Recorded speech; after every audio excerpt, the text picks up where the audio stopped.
Okay, here we go. I hope I got that right. I just hit the button for unscheduled. Then I had to select today's stream key. Never mind. I think I'm on. Shepherd's Randy, what's up? Oh my God, please go through. It's so frustrating when YouTube doesn't work. There we go. Good. Yay. Hey everybody, welcome to Track Feedback. It's Saturday, July 23rd. I'm getting super excited about the upcoming House Volume 1. We have some nice submissions coming in. Right now I'm playing this one from Mindbender that I think you wanted to submit. I'm not totally sure, but I wanted to pull it up and talk about it. And real quick, I want to run through something that's a quick little mini lesson that will also help people who are submitting tracks. Scott Burke is back. All right. I'm on, Taib. Thank you. So let me bring this down. Thank you so much to Pivclit from Den Mastering. He posted something in the channel called House Compilation. He made a thread called Mastering, and the topic is exporting stems. Meaning, as a mastering engineer, what he wants is to have like the low end together, the drums together, the instruments together, maybe the vocals, so he can mix the levels of those sounds, or in other words, he can fix problems with EQ and compression in major frequency ranges without having to deconstruct your mix or do some wild multiband surgery or any of the crazy stuff that you have in mastering tools, but you might not want to do. And different mastering engineers want it different. So step one is export a pre-master that's your version of your stereo mix, the best you can make it. So it's a reference track that he has an understanding of what it's supposed to sound like. I'm just going to cut that music down. Now, stems are groups of sounds. I'm looking at Discord here, right? So if your kick is on a bus with the bass, it would be the bus you export and not the kick and the bass separately. So don't send him a full multi-track session of every individual sound separately, because then he has to do a mix. What he wants to have is a kick and sub mixed as a unit together, but then that unit, that stem, can be adjusted relative to the drum beats, relative to the instruments. He talks a little bit about 44.1 kilohertz versus 48K, so set your project to 48K before you export, and just do that for quality reasons. Then when you have effects on your master channel for your pre-master version or whatever, you want to bypass those. So export your stems like the groups of sounds with the returns. So if you have a group of drums and a drum return reverb, you want to have that reverb in the drum stem as part of the sound. And don't put crazy ass compression and limiting with the effort of trying to make it louder. The whole thing of a mastering engineer is they take care of the loudness and the dynamics and tone and everything. So it's not your job to export stems with compression or limiting or anything like that. You don't even have to export your stems at the right level in the mix. You could have every stem exported up to 0 dB with headroom with no compression and everything. And then he can take the stems, adjust the volumes, and make them match each other. The whole end result. Remember, when you're making a multi-track mix, you're thinking of how's my kick drum and my bass line? How's my synths and my vocals? You're thinking about the multi-track session as a unit. The mastering engineer is thinking about 12 tracks as a unit. So he's going to have 12 different stems of kick drum and sub, 12 different stems of beats, and 12 different stems of instruments. And he's making all those 12 things match relative volumes of kick drum pressure, high frequency range, mid range, you know. So think about, like, if you're a mastering engineer, you have 12 different songs that you're mixing in your album rather than a producer having 30 different audio files mixing within a track. So I just wanted to point that out and basically let you know that it's in there, that these mix tips are in here. And feel free to ask some questions and drop some gifts and blah, blah, blah. Here's DJ Waters mixing his session with you can see the cars going over the house because it's house music, okay? Ha, ha, ha. And now I'm going to close Discord, see everybody else in here. All right, close that. So first up, since Mindbender is here, this track, We Get It Right. I love it. It sounds great. It sounds awesome. I've listened to it on loop a couple times. I didn't have any mix notes, so my question is, are you going to submit this to the compilation, and do you know where the link is? There's a link in the in Discord for the folder to drop this in there. Check this out. Hey, James is here. What's going on? Shepherds, DJ Waters. Oh, Jeannie's here. Mr. Melvis, Randy, Taib, Scott.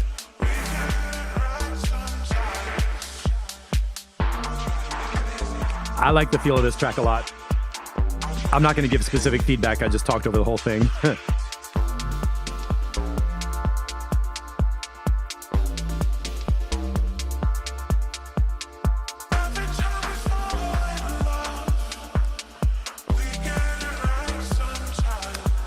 Okay.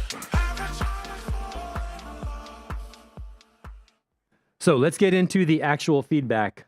And the other thing is, I made an Ableton project. I don't know if you remember this during the techno album. I made an Ableton project of all the submissions and started going through them to put them in groups of what really fits together, what might be a house release of the faster stuff for later. And what I want to do is a separate feedback session where we just look at the submissions, talk about how they fit, what they are, which ones to pick. Like if some person put in 3 tracks, maybe we have to pick one of them and they're all good. I need some help to pick that. So let me know, do you all want to do that today after track feedback, or do you want to do that tomorrow or like on Wednesday? Type in, let's see, what are we going to do? A house music review. So let me know if you want to do it today or not. And please type it in the chat if you're here, because I didn't schedule this. I didn't give you any advance notice. So if you want to do it, like put in like house review today, tomorrow, or Wednesday. Those are your options. You want to review tracks today or tomorrow or on Wednesday after track feedback, so we can just listen to what has been submitted and pick which one of, like OSP has 3 cool tracks that we could put them all on there, but we got to pick which one goes together. Scott Burke says today works for me. All right, thanks for the comments. I'll check those later. And let's go through. So Matt Schultz, we got the AFL Remix version 2.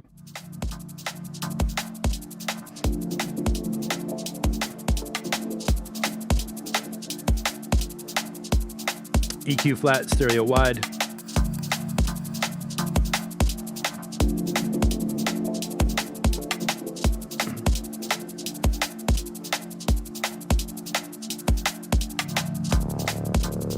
Got me going up and down already. Good intro, good vibe. Let me check the change log on this machine. Ian yesterday, okay.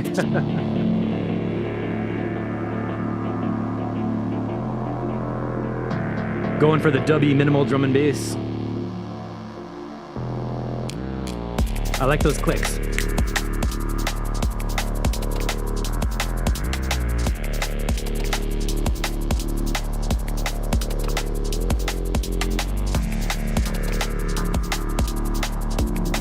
Turn your phones off, everybody.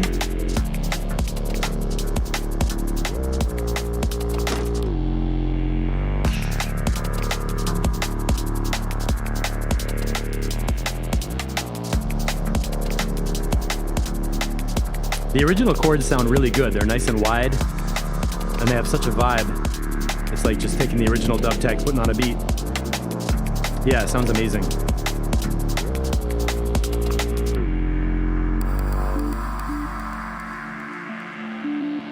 I like that. Boop, boop, boop.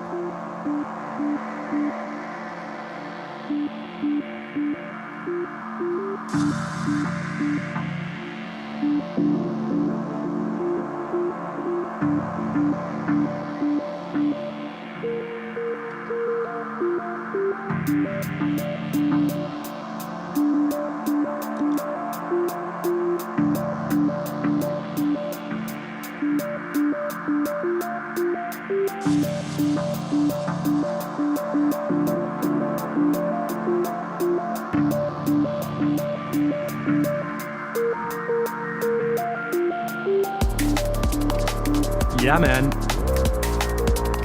I think this little melody could be a bit louder with the high frequency part of that melody. There's like a little squeak on there. The low mid part of it is cool, like boop, boop, boop, the soft beeps, but it feels like there's more of like a ping or a high frequency right there. Deep, deep, deep, deep. And that's a frequency range that we often tell people to EQ it down, but in this case, the melody line could be a little louder and a little more out front because there's so much space with everything else in the mix. So far, that's the only thing I'm feeling is just bring that up.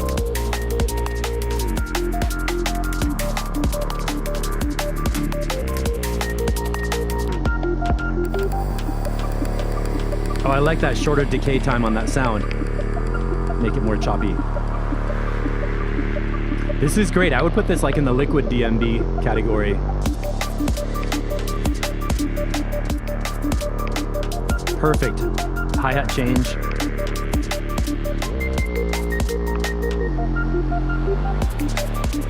$325, maybe like a cymbal crash, maybe. I mean, if I could add one thing, that would be it.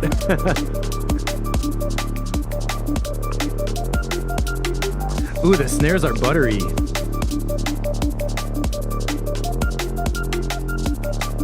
I'm pushing up the broadcast level, I don't care.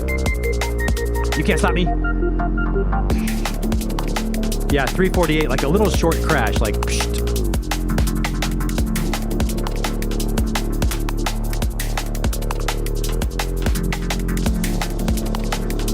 It's awesome, totally enjoyable to listen to, comfortable, the pacing, the phrasing, nothing gets stale.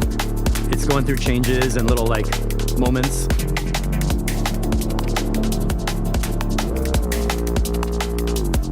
Yeah, the bass is definitely like wow, wow. Good modulations.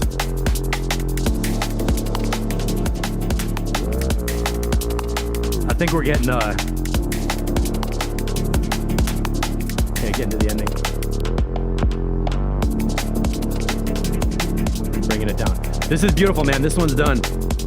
You know, you could work with the melody like a little bit for version 3. So let's say version 3, you get the big D. Right now you get the little D.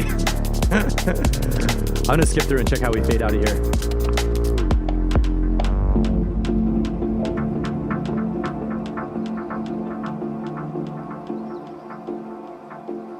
Oh, James, good question about the lead melody. Would a reverb help instead of just raising the volume? Yes, and that's when that would be a good example of using a reverb, like kind of a shorter reverb with maybe a 50% wet dry blend. So you've got like the reverb has a heaviness of the original sound in it and kind of amplifies the sound with like a space around it. Cool. Nice job, you guys. Good collaboration, good remix, really good feel. It's the pre-D, yeah. Okay, Genie, Skynet Falls version 3.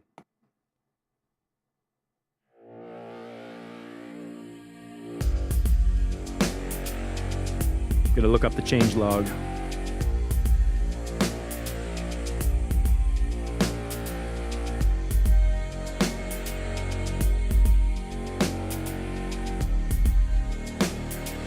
All right, we got an 808 layer under the kick to follow the bass line.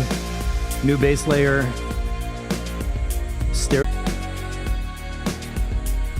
Dropping an octave during the breaks. Oh, shit, that was my suggestion. And some side chaining. Okay, so we're working on some low-end 808 sound and pitch.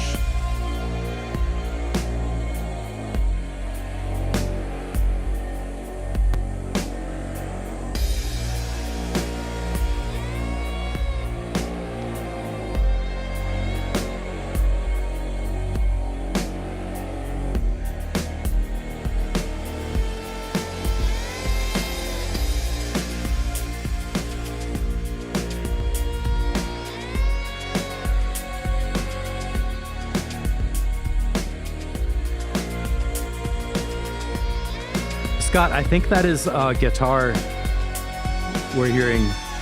Wow, wow.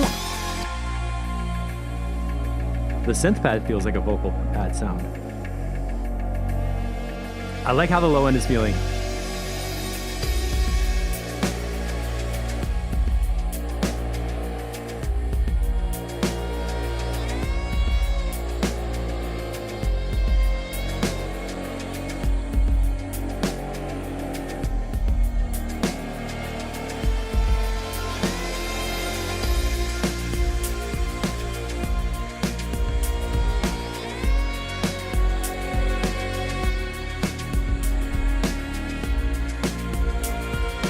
Okay, I want to go back to the beginning and hear that first bump.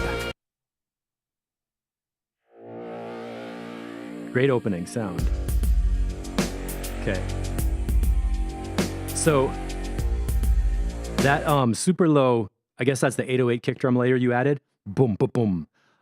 It's good and deep and has a nice tone. I think the tail on that sound is a little bit too long because I can feel it going boom, boom, boom, boom. And sometimes 808s have a long tail, and if there's compression or something, sometimes the tail has like you can even see over time the tail takes longer to develop, and there's like more low end at the end of it. So when you're having a wonderland of sounds, you don't want the tail of the kick to linger when the rest of the bass is happening. So maybe one thing you could do is cut that kick drum tail a little bit shorter with the 808 layer. Because boom, boom, boom. The second and third ones are happening quickly.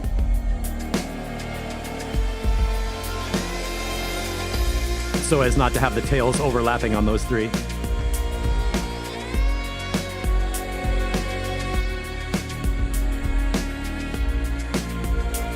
Okay, snare sound a bit dry for the epicness of the vibe. Yeah, this one could use like a reverb on the snare.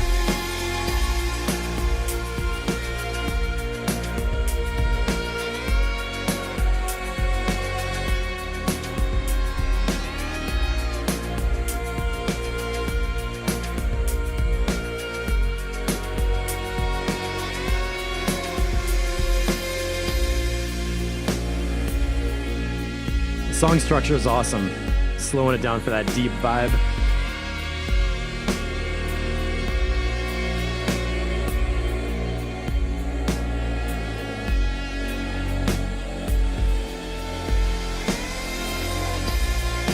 And that's great. The cymbal crash comes in there. That section is defined. I think earlier there was like something about those sections changing and it wasn't clear when it went from one to the other. And now it feels very natural and smooth. Like slow it down, it's gonna speed up. There it comes. And that reverse crash and the melody pitch going up. Wait, I want to play this again. Right here. Total crescendo. Oh. All right, you do have a snare drum reverb.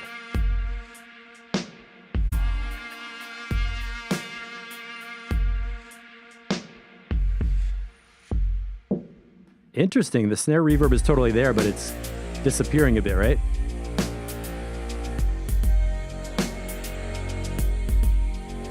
So you know what I would do with that is put a gate after the snare drum reverb and bring the reverb up louder and have it also have a short tail from the gate so we get a reverb bloom, a poof, and then it just stops and gets out of the way. That's what I would do with that. Oh, good. You left the whole 808 tail intact. All right, that's good to hear because that gives you an easy way to fix that and get it just so it's a tighter like buh, buh, buh, buh, and not like flub, flub kind of thing. Other than that, it's great. And this ending crescendo thing is so good.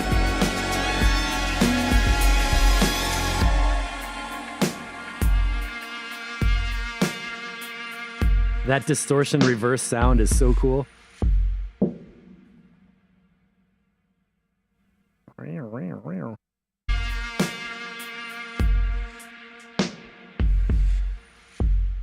Okay, and then I'm noticing the 808 has some frequencies up around 200. Watch the low mids of that kick drum bump above 150. Let's just see if there's something you could EQ down right there.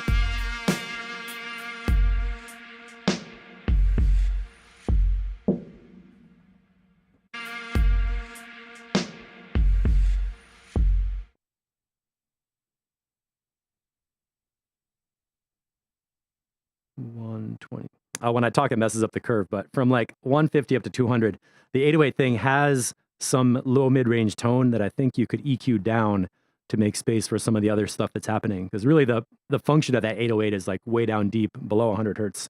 So it doesn't need the low mid. Yeah, epic stuff. It's a great sonic universe you're creating around there.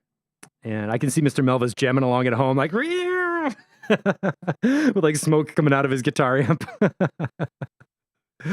Cool. So version 4, let's hear version 4 finished so we can get it mastered. Oh, speaking of Mr. Melvis, time for some heavy flow version 2B. EQs flat, stereo width, and nasty. That bass sound.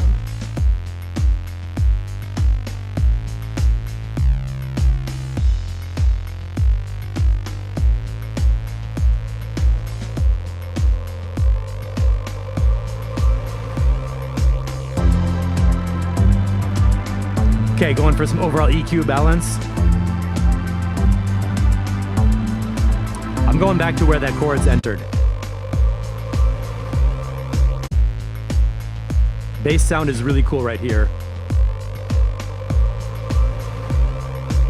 And I want to say before all the other synth comes in, I think the snare could come cracking through a little bit louder. The bass has a nice crackly fuzz on the top end, and I feel like the snare could be a little more like psh, psh.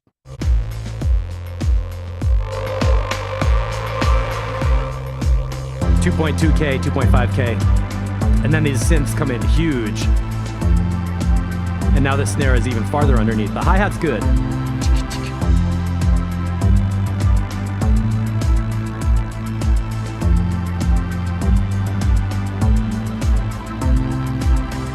Let's check mono.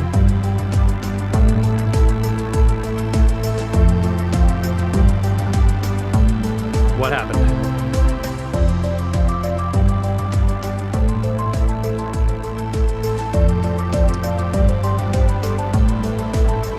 That, my friend, is a synthesizer phase issue where I go into mono and it seems like the volume of the synths just go like way down. Let's go from the bass intro back to the chords entrance in mono.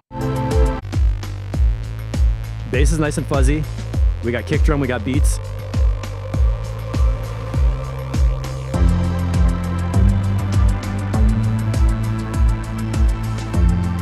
Okay, I can tell there's some chords entering, right? Now let's go back and see if that level is the same. Stereo.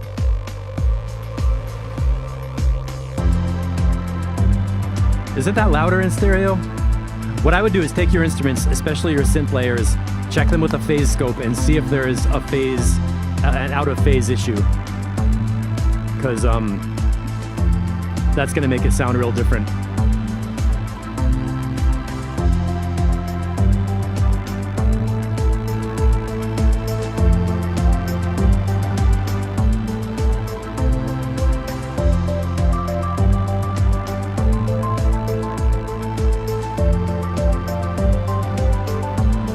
I like this melody. I like the arrangement, the sounds.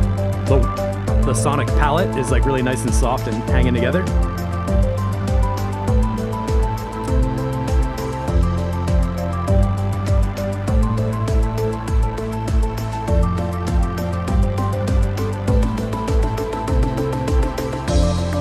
Okay, that cymbal crash was great.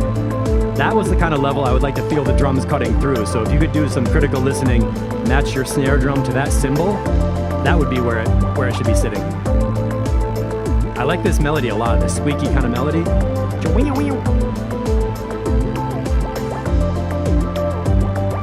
Yeah, Scott, thank you. That utility trick is what I would go for also.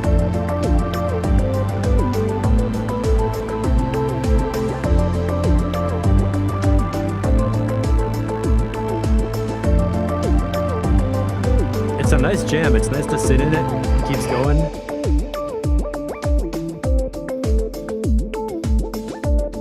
Nice effects on that lead.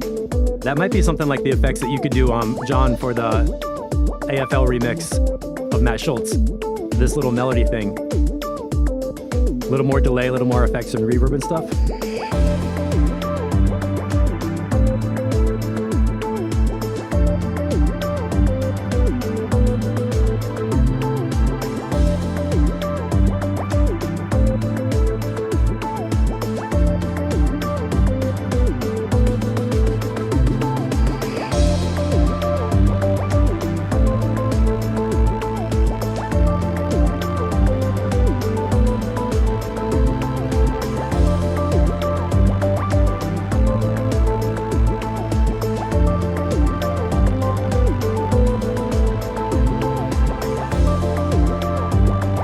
By the way, you're not going to hear that stuff I was just doing with the utility plugin because that's after the broadcast send and not before. Shepherds, yeah, the mids are quite full.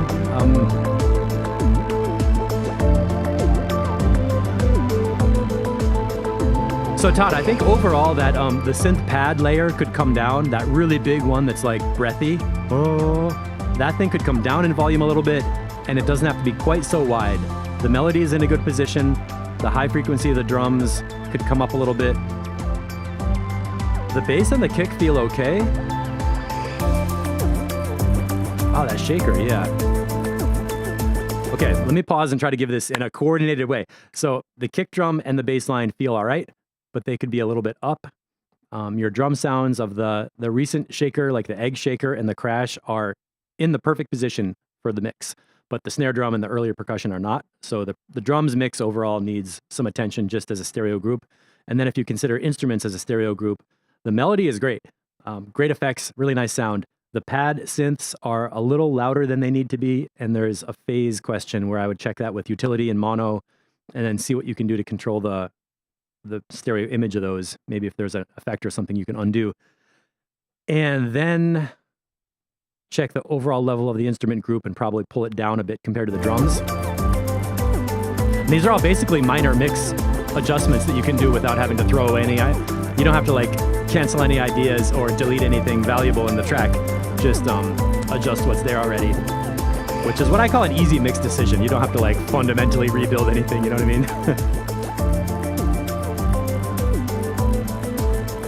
Okay, let's get to the ending.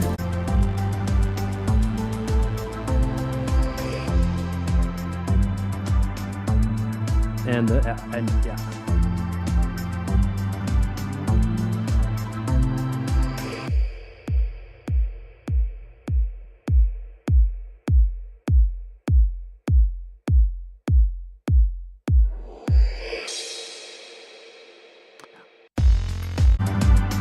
You know what I think? I think you could almost stop with that sweep, whoosh, and then don't have the kick drums after that. After listening to Genie's crescendo ending, I'm thinking, oh, crescendos are cool. So what would happen if you didn't have those kick drums?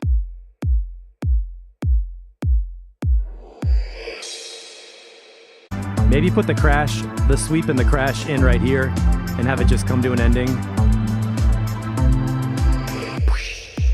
At 438, put the crash at 438 and not the final kick drums.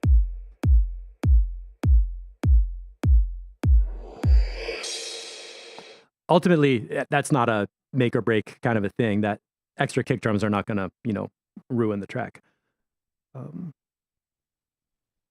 That was my impulse was like, oh, after that sweep and that dramatic ending, having the reverbs fade to silence instead of having a kick drum would be even more dramatic. Hey, Ben Hunt's here. Cool. All right. So Mr. Melva's got your mix notes. So version, what will that be? Is that going to be V2C or V3A? Because we're trying to get to the big D. So you might have to go V2B, V2C, and then V2 big D. Sorry, you might have to do 2 more versions in order to get to the big D. It's just how the alphabet works. We can't control that. All right. Ben, just in time. Crest of a Wave, version 3. Got my stereo here, EQ flat. Let's check it out. Yes, kicking in right, proper.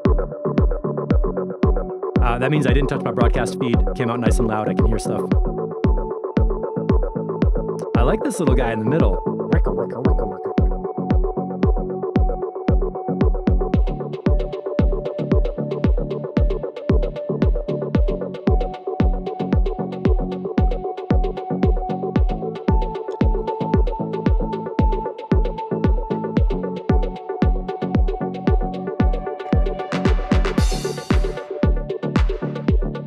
Okay, now this is a little bit too much reverb on the clap at this moment.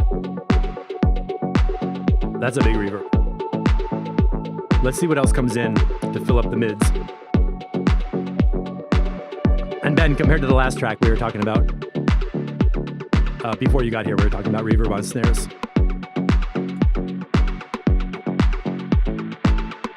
I like that bass line harmonically. It's a nice cycle.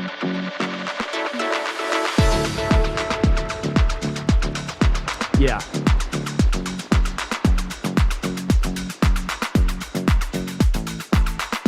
Yeah, I think the reverb can come down a little bit or possibly just have a shorter decay time.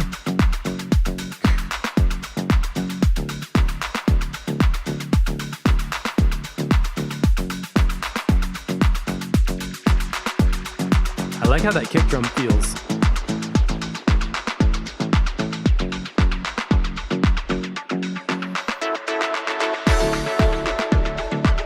And also, by the way, there is a ton of space in between the bottom of the bass line and the whole kick drum. Like this kick and bass are in totally different frequency ranges, which makes it so easy to mix them. Kick is loud, bass line is loud, nothing overlapping, done.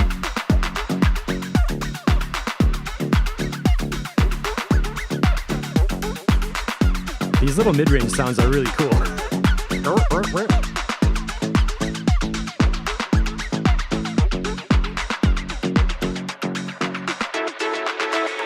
is a beautiful day.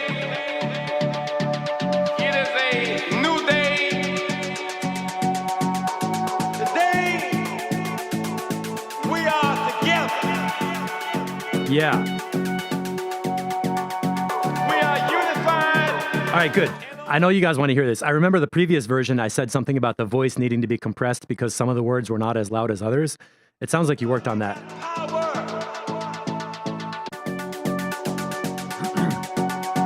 Because together we got power. That's much better. When we are together, we got power.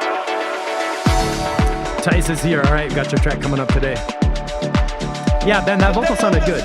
You will hear gospel and rhythm and blues and jazz. All those are just labels. We know that music is music. All of our people got a soul. All of us are one people, singing our music, popping our finger, and doing our thing. Let's give ourselves a great round of applause. Yeah, that's cool, man. Right, a little more compression on the vocal. That totally helped.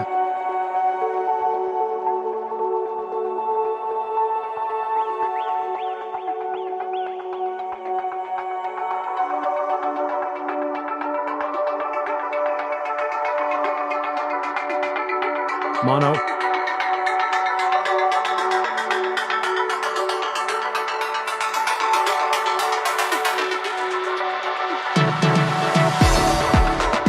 Okay, one more time back in here. 900 hertz. It gets a little bit raspy. Do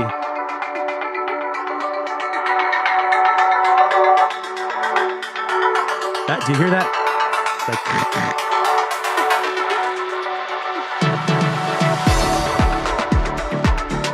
minor EQ could be in mastering. That middle area, something around 900 hertz, felt like it was just a little too much built up. It kind of feels like your ears are starting to distort. Like.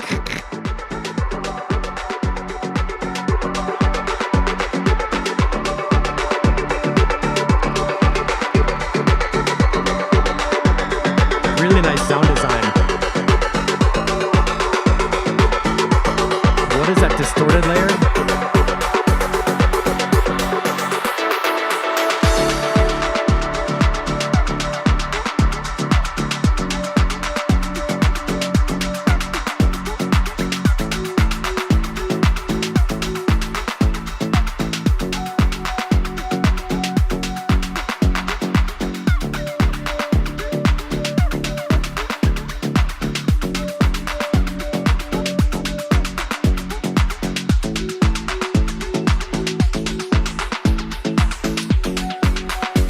Wow, James, you know this vocal.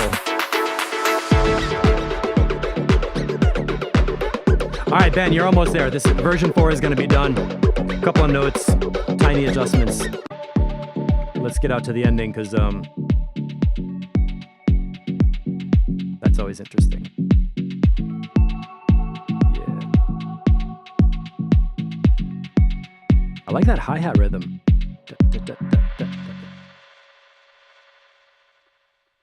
And attention to detail on the ending. All right, you're getting some claps for that. I do think I'm going to be a stickler about the reverb a little bit down and a little bit of mid-range EQ. Check for 900 hertz, 2.5K. When the vocal was in,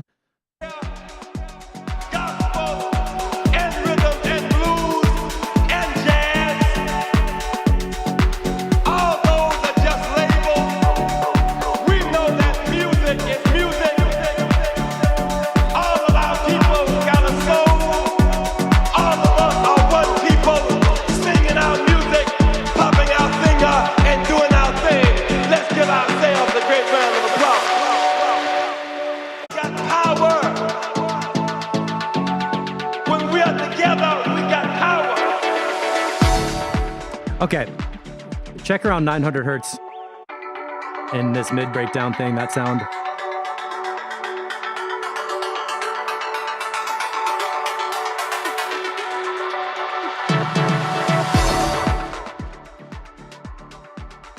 Yeah, great sound design, great flow. The structure is awesome. The feel is good. The harmonic motion, the cycle.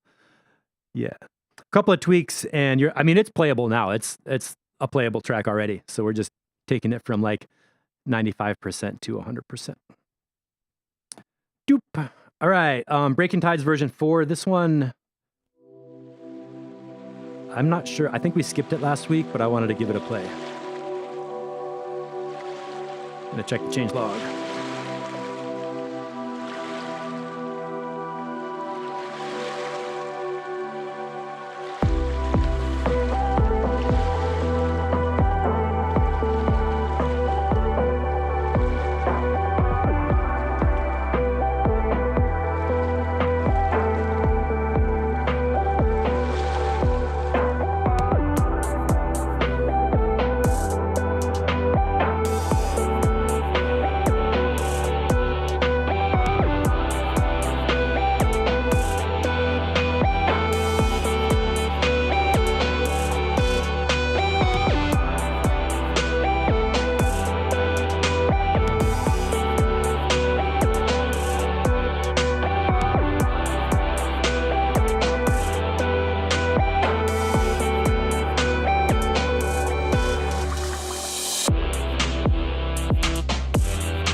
Yes.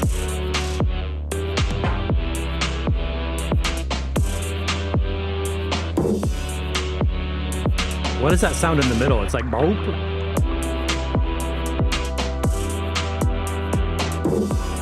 That's an interesting sound. It's like boop.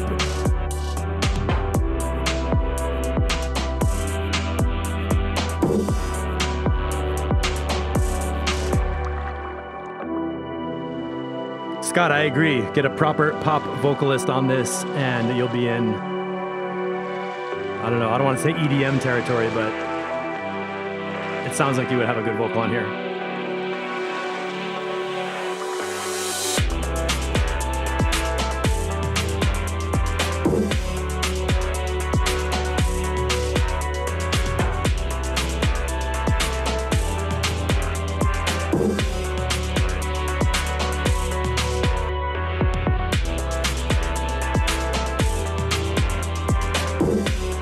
Okay, that one sound in the middle has something about it that I want to change, but I'm not sure what.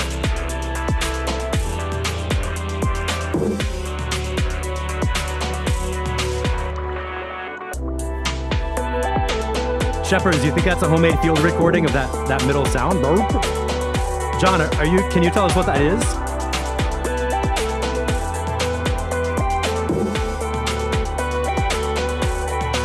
And that's a weird frequency range from like 250 up to 400 to have that thing, because it's not a harmonic sound and it's too high to be a rhythmic sound. I'm wondering what would happen if you replace that with like a low floor tom that's like a bump, right?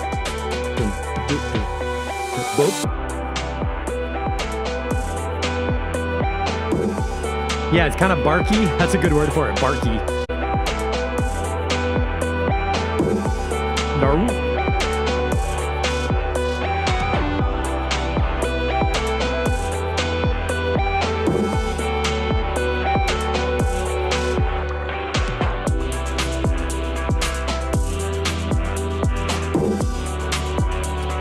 Okay, I'm gonna make two suggestions. Number one, replace that sound. Don't EQ it, don't edit it, don't do anything. Just replace it. But the rhythmic function in the track, it's in a good place. Like, it's a good moment where something could happen that has space in between the other beats.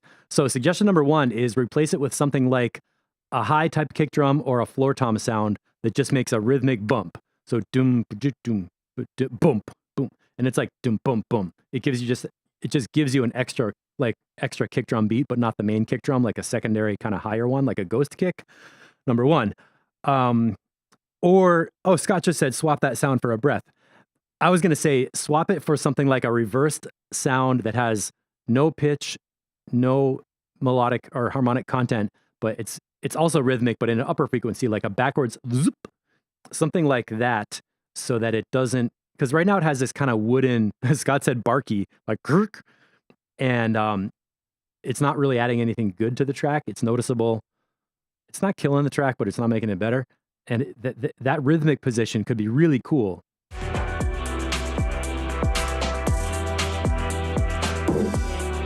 What else could that be? Zoop. Max is here. Or you know what? It could be a voice. Hey, you know, like a little word, like hey, or a little. I love the rhythm of where it is, and almost like a totally different sound could make it totally cool. So try playing around with that. Melvis, I'm not going to read that comment.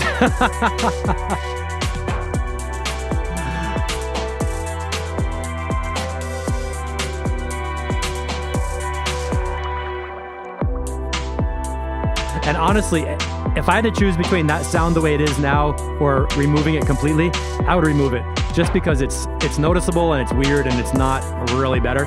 So I'm not trying to tear apart your sound or your track or your sound design. What I want you to do is make that rhythm, that rhythmic position, and do something really cool with a different sample.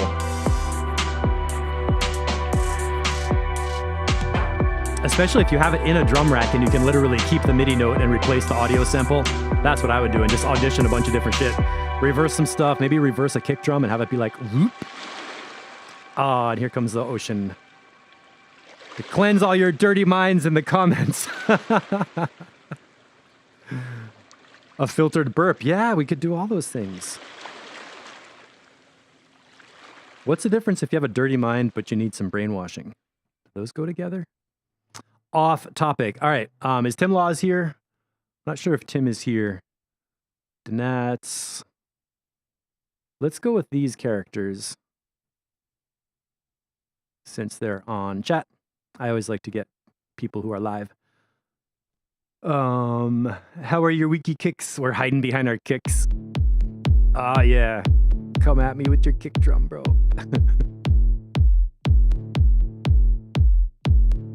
Erastus, a differing opinion. I like the burp sound. Maybe something to save for another context. All right, that's a good point. The sound by itself is interesting and could be really cool somewhere else.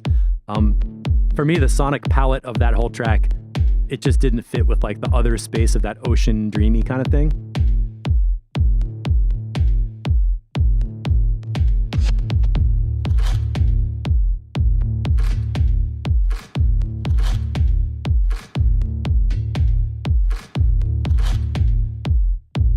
I like this nice low growl kind of vibe.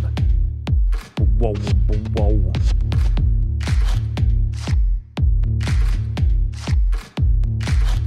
Wow, this is a big reverb space. It actually feels like some of these are behind my head.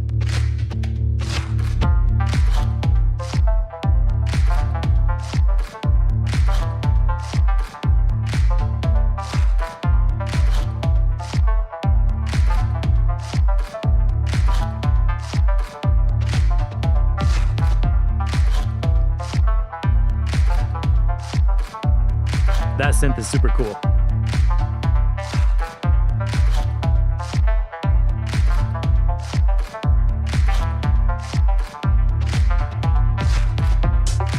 Yes, hi-hat right there.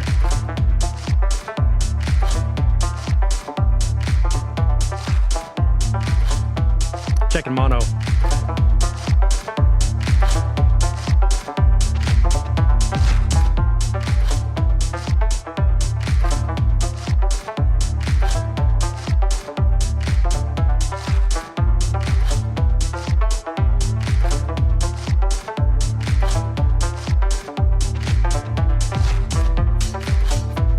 Okay, right here at 210, the clap function is really wide and has a lot of like effects on it.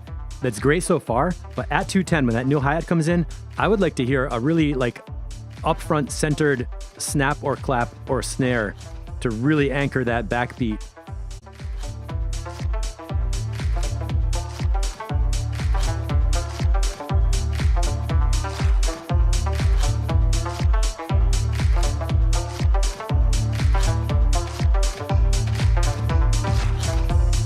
Here. Like a single one with no effects on it that's more dry, really upfront. Like that, right? Just another percussion layer on the snare position. Shepard's bass line is eating up the kick drum. Possibly.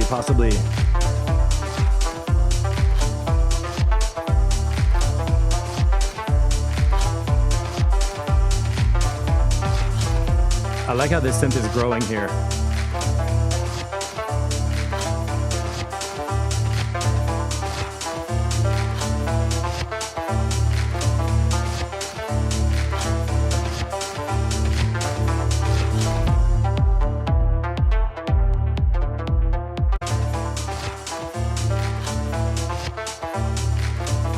Okay, I want to get really specific with that bass line.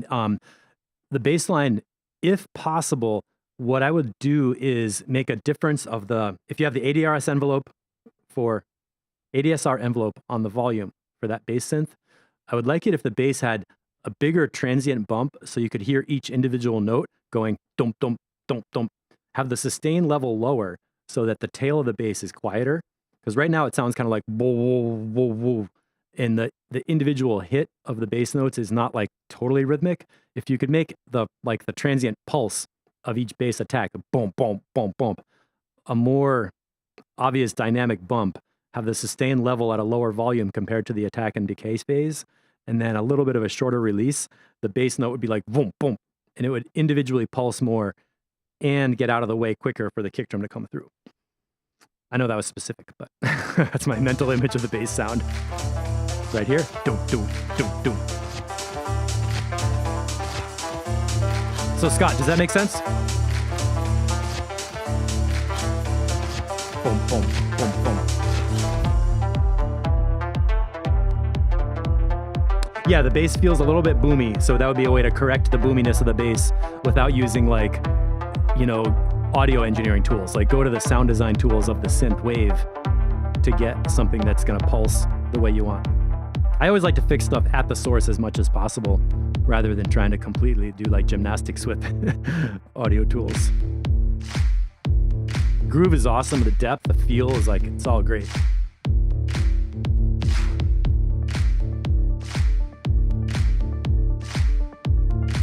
This melody can come up louder. Yeah, there we go.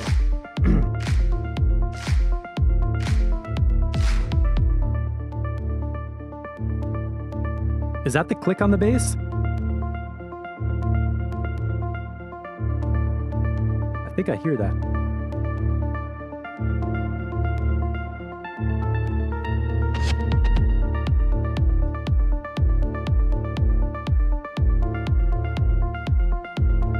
Good structure, by the way. The whole flow and everything, the layering. Totally right in at 4.5 minutes. I'm like, yeah. Okay, percussion. Yep.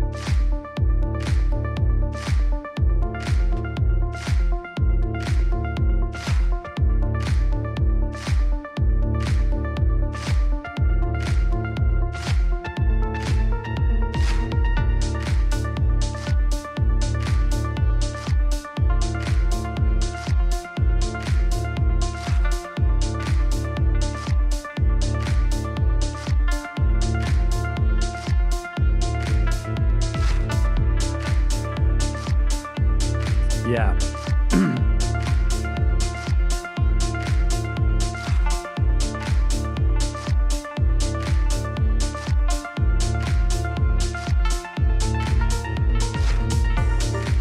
Perfect. Right at 5:20, I was waiting for a new percussion sound to come in. Got the cymbal and an inner melody voice.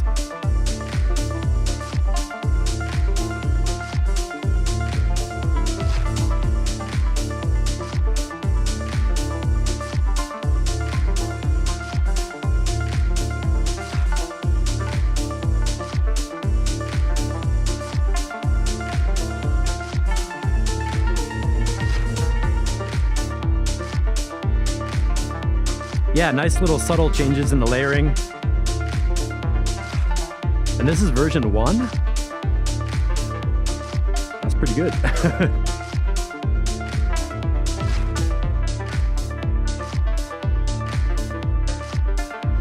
Right here I can hear that the two hi-hats are noticeably different. And And it felt a little bit back and forth. I wonder if that could be the same hi-hat.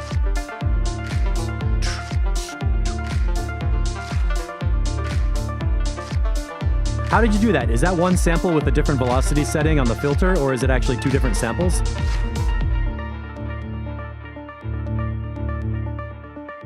This is nice right here.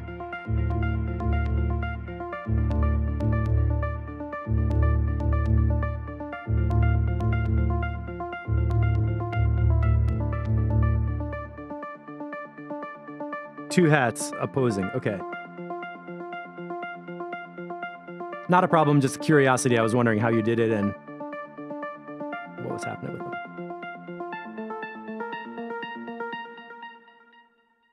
And a little tiny bit of detuning on that. Here.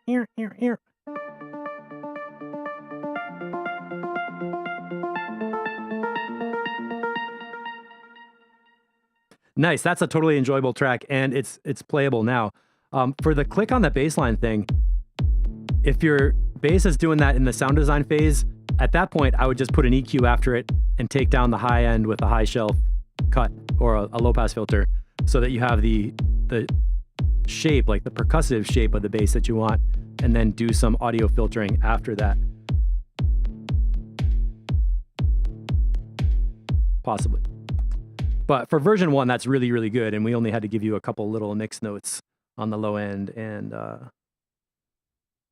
it'll be very much in shape for next time. All right, now we have another Grown Out of Minimal remix from Tice, Levy Mudhouse remix. Version 1 unmixed. Oh my gosh.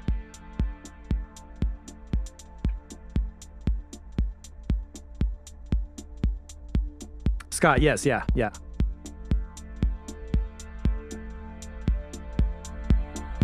Okay, I'm pushing up the broadcast level a little bit.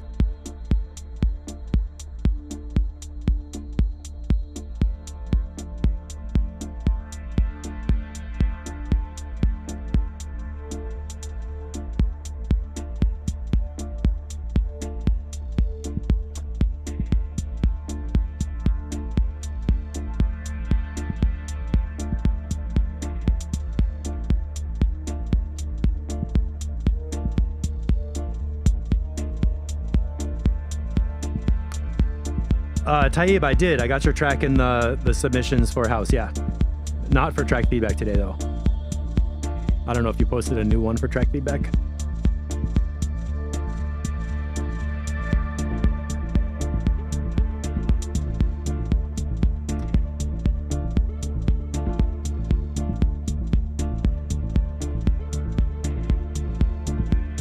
Oh, I thought I did reply in that chat. Sorry if I missed that, but yes, I got the track.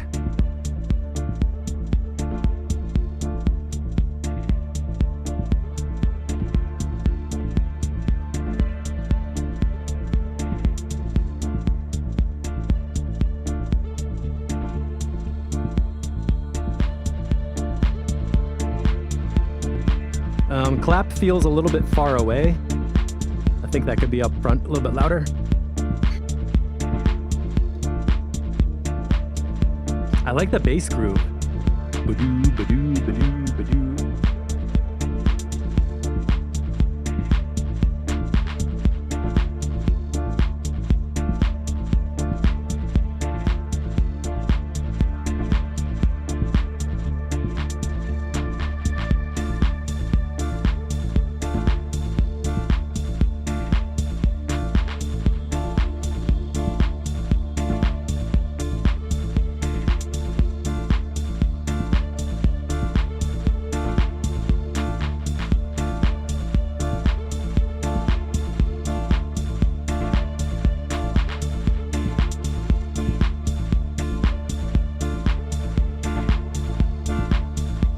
I like that chord.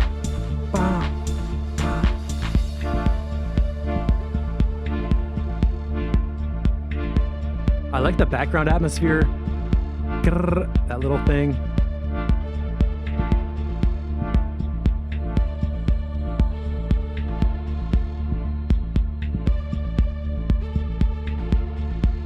Ian, my broadcast level is up pretty much the same as the other tracks.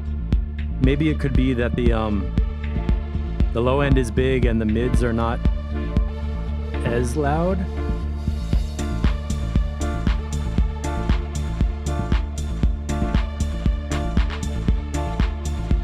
It does have a kind of a soft feel, very like low end, boo, like a creeper.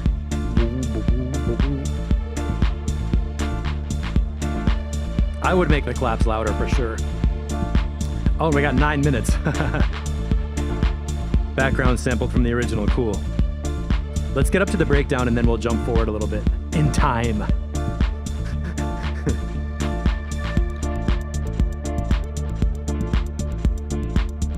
Really cool percussion. A ticky, ticky, ticky, ticky.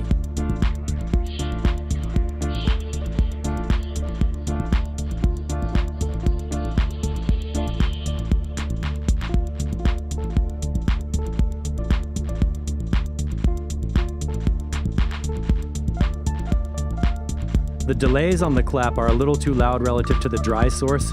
If you could have the dry clap up loud and keep the delays where they are, that would be good.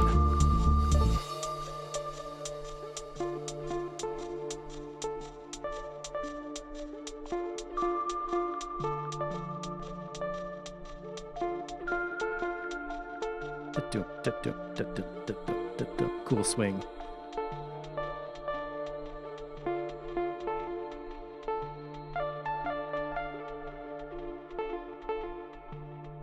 What is that low sub stuff doing? Boom.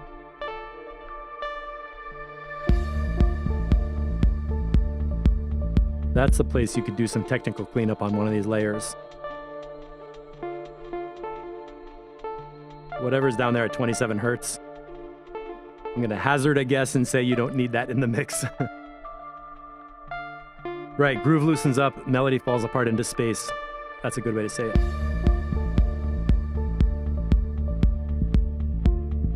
Really cool swing. It's like dun, dun, dun, dun, dun, dun, dun, dun. Let me try the old trick of cutting the low end and turning up volume. So here's low shelf cut. Place the lows.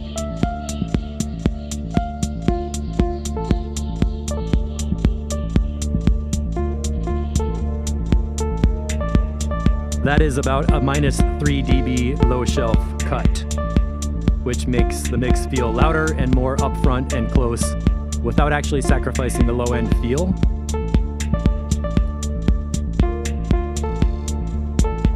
The kick feels a lot punchier, and I avoid that word, but it does feel more of like an impact on it with the mid-range body of the kick up louder compared to the lows.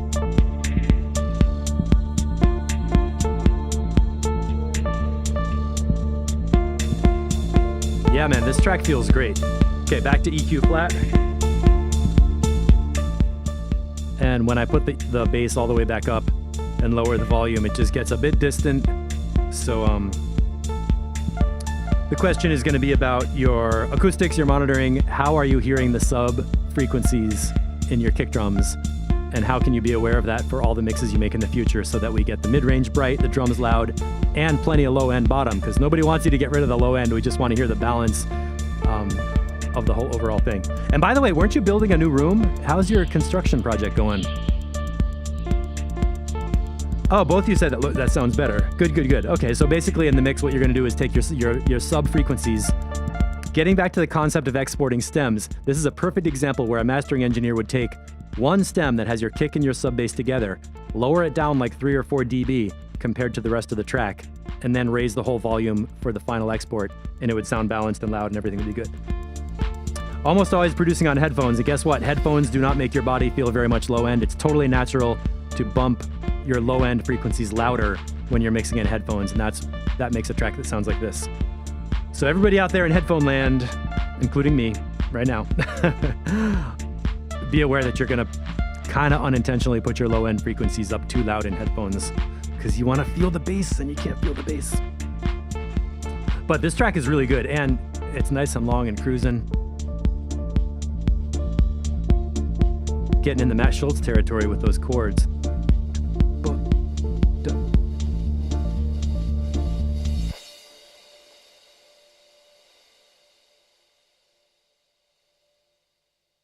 And a nice long reverb tail.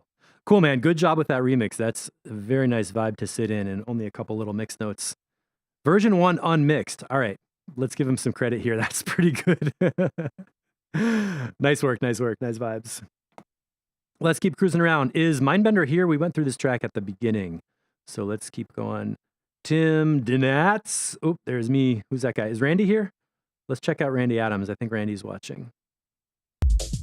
Oh, yeah, heavy.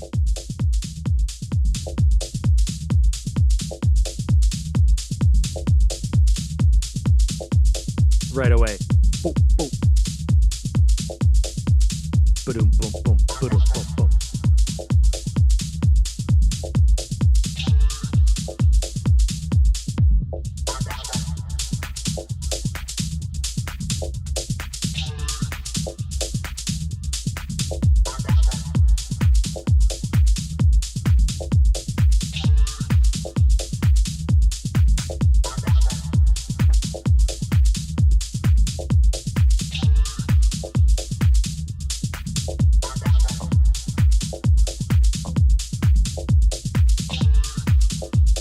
Nice and rhythmic.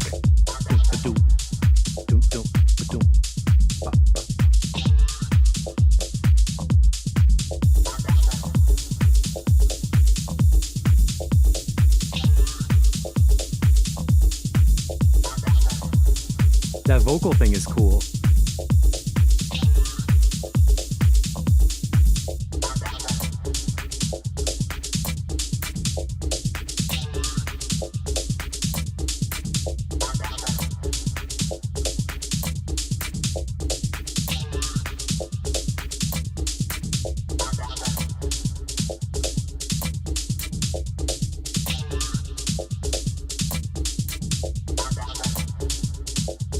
Okay, this low end sound. Do.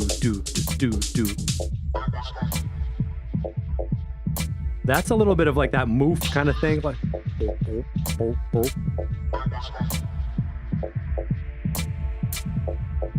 And again, like we were talking about with the bass sound earlier, those in between bass pulses, I like them to be as rhythmic as possible, like boom, boom, boom, boom.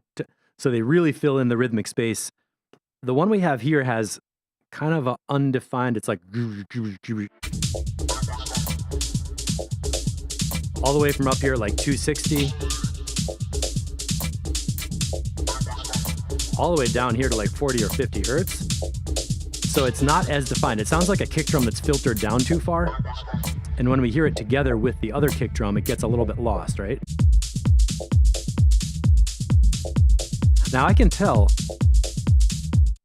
right away from the beginning, the rhythm is going dun, dun, dun, dun, dun, dun, dun. You know, you can hear that those sounds are working. And the big kick drum, the main kick drum is fine, but this in-between one.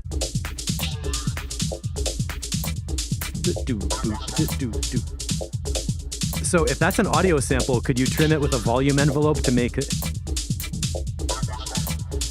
to just make the pulses bigger and the space in between the pulses quieter?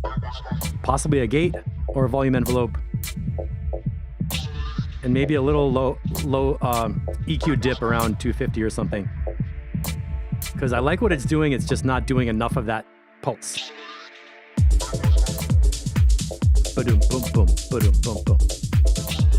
Groove is cool. I like this chord coming in.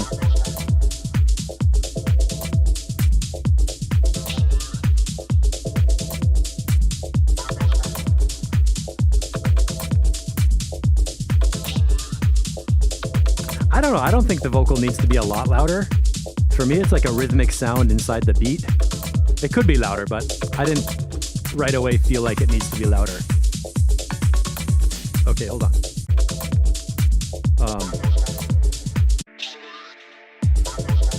Okay, I like the sound. Wow.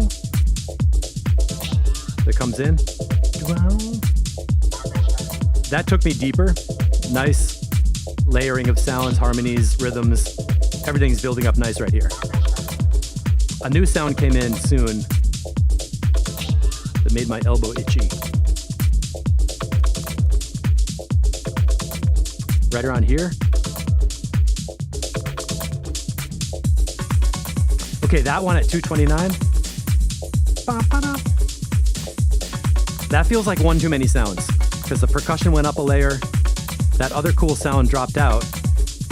And I didn't really need a new sound. I would just like to have this nice deep chord. And that chord with this percussion. And maybe save this new sound for later. It's like too soon for a new sound. And then there's another new sound. So I'm getting that feeling of too many new sounds in the synth area where you don't really need them. We need the bass line, a good solid beat, the one deep chord thing, and percussion layers for now.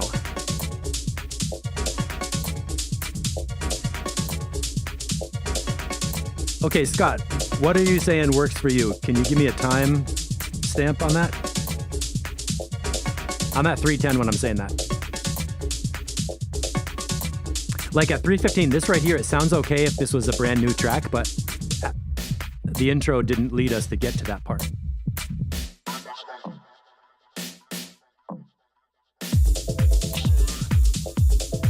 For me, at 3:29, this is where the track is at. This one nice deep chord and percussion layers and maybe a melody lead, but not like a different stab synth in the middle.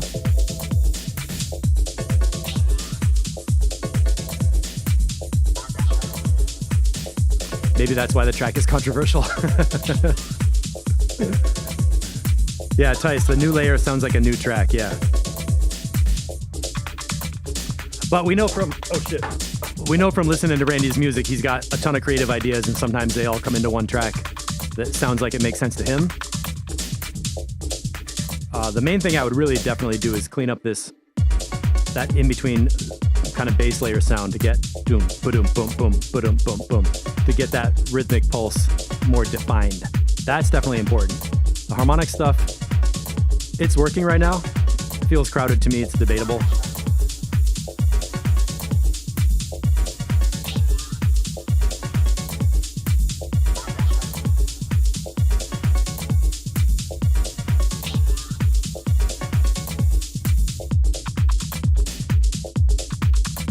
I like that percussion, the scratchy one.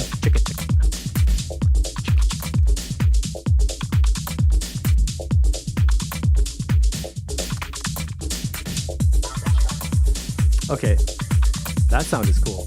Damn. Let's get out to the...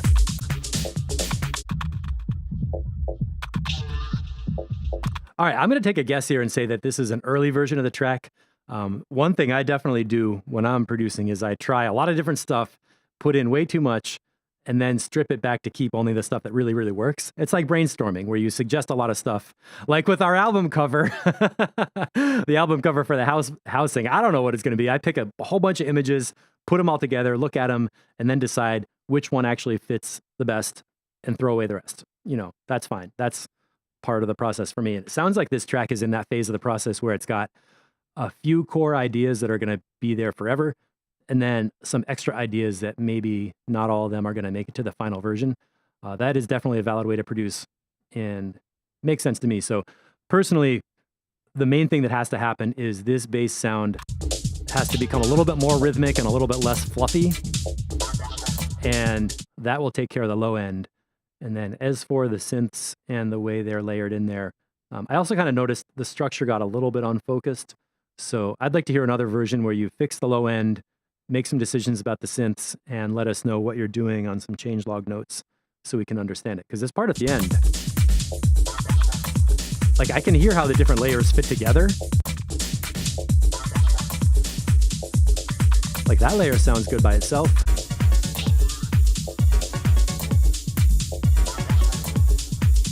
That layer sounds like too many sounds at once. That's okay. This part sounds like a track. This part kind of sounds like a different track. So if I had to make an ultimate decision right now, I would say split this into two different pieces of music. Have one of them be the really simple thing with that opening chord from here. Keep it simple, and then have the other faster be a different track. You know, sometimes you have to make a decision quickly, so that's what I would say about that. But in general, it definitely sounds like Randy Adams vibes, and I hope that turns into a release soon. Here on the stream, oh my God, we got the shippers. We got DJ Waters. Got a couple updates from this character, and then we'll do Donats and Tim and Mindmid are closed out. Okay, Shepherds. I did not listen to this one yet. I don't know what that's gonna be. Yeah, awesome. Proper. Oh, Randy, you're here. Thank you. Awesome, awesome. Yeah, I hope you get those comments. I love your tracks, and I would like to hear just the perfect, smooth version of what you're doing. So I hope it's not too critical, you know what I mean?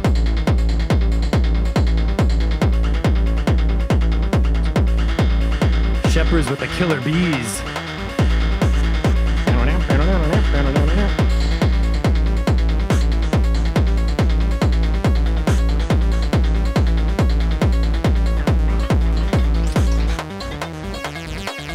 Yes, that filter.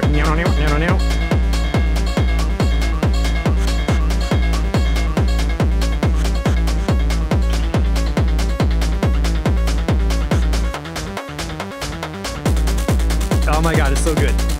That clacky. Check it.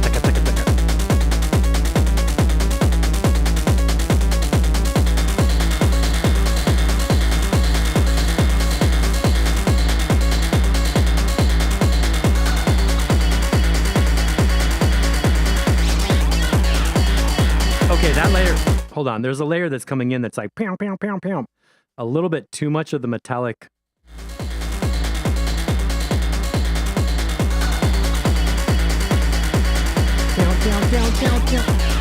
That one, that got a little bit too loud for a minute.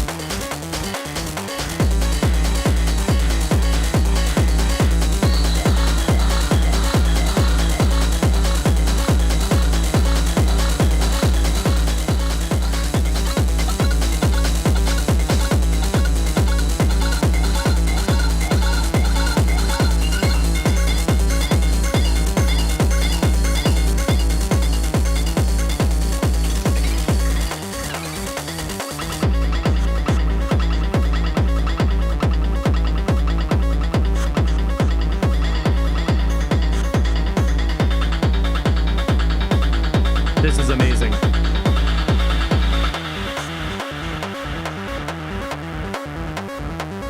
Gas Outer Venue. Awakenings. What's going on with my stereo image? Check.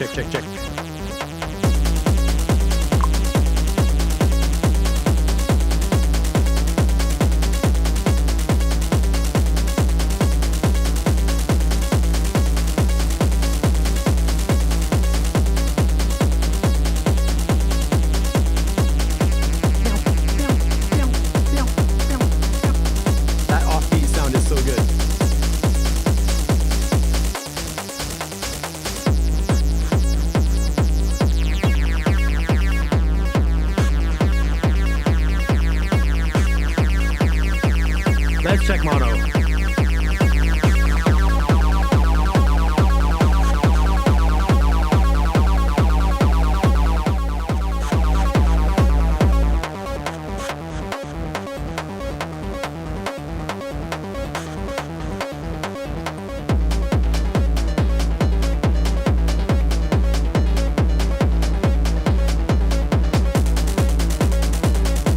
This is so cool.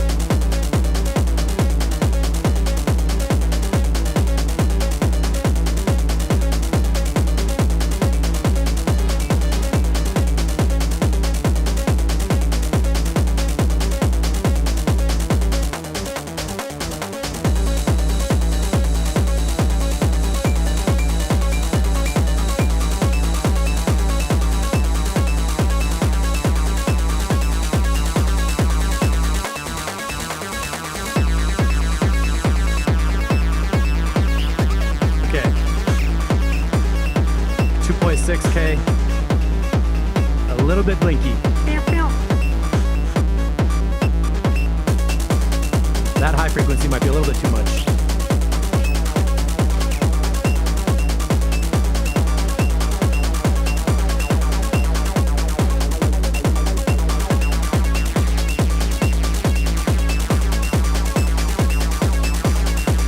Wow, did you hear what just happened in the stereo field? Hold on.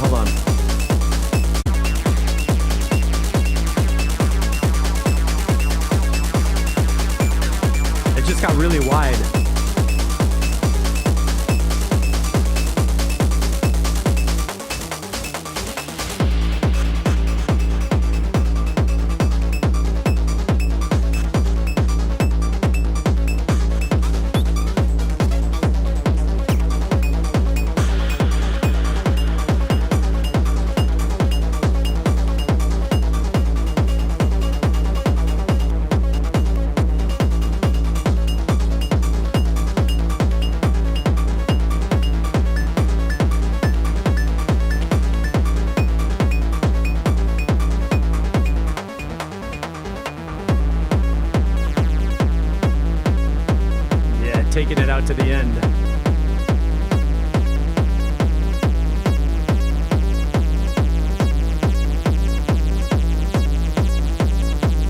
This is perfect right here.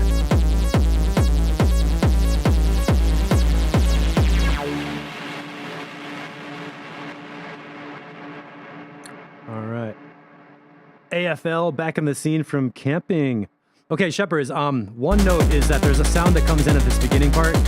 I really want to make sure that I identify this sound for you so you know what I'm talking about. It feels kind of metallic right here. It just started and it gets too loud. It's like chick-ow, chick-ow. Let's get the exact start.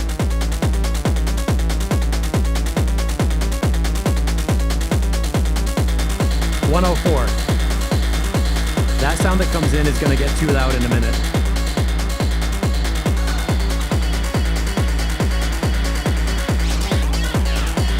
Right here, 116.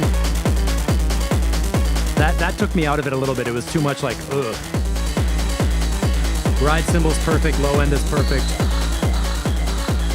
Oh, Scott, thanks for the comments. See you later.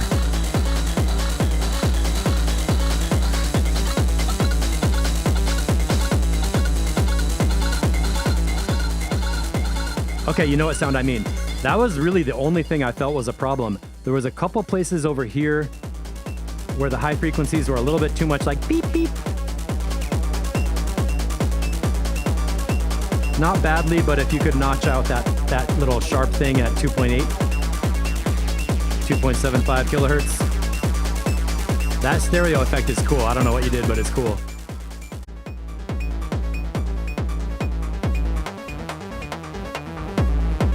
And the kick has such a pressure to it. I just feel like it's pow, pow, pow, pow, like pow, pow coming at you.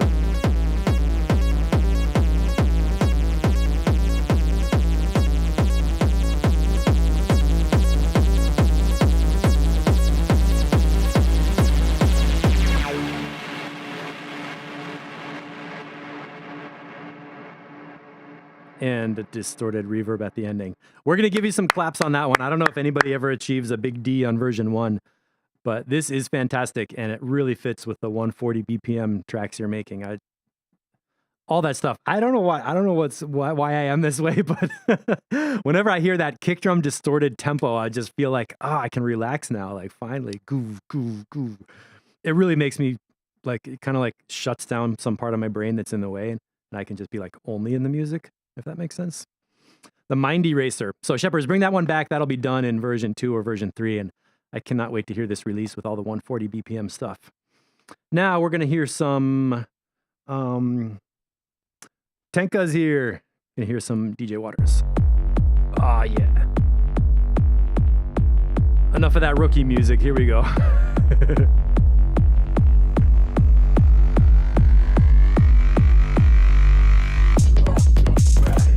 Yes, man.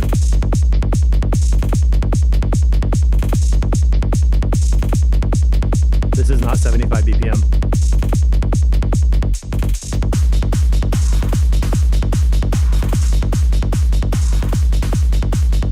Man, it feels super clean. Boom, digga-ding, digga-ding, digga-ding.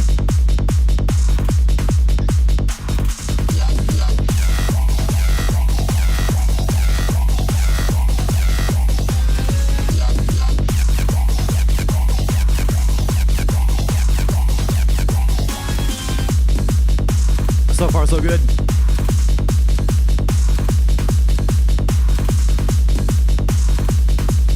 I like those cymbals. They're in a nice place in the mix. Mono.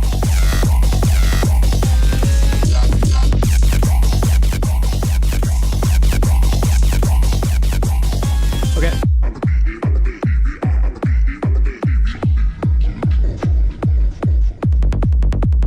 This is perfect. These two sounds, really good. Whoa. Let me have that one more time.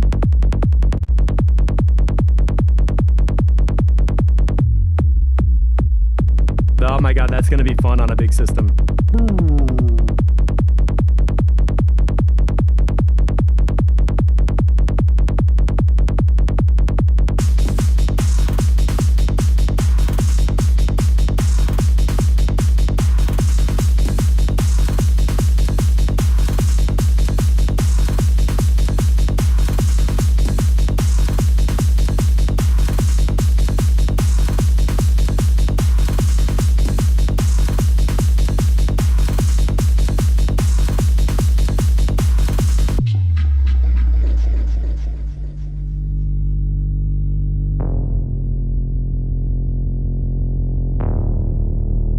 afraid to I'm afraid to move.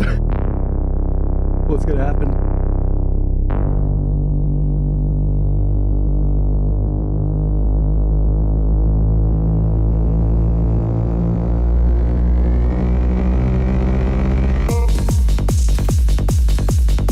Yeah, the dive bombs. That middle section, I seriously did not know what's gonna happen right here.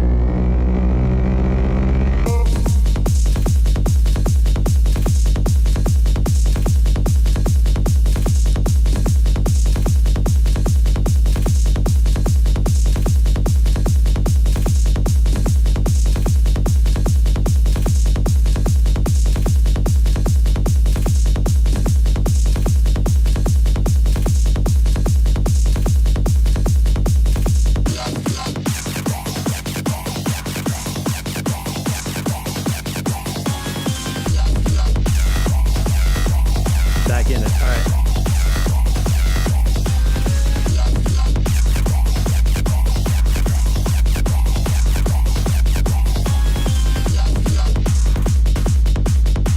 Okay, let me go back to this part. We had this big buildup, right? Getting crazy. Yeah, Shepherds, that could have been a little bit longer.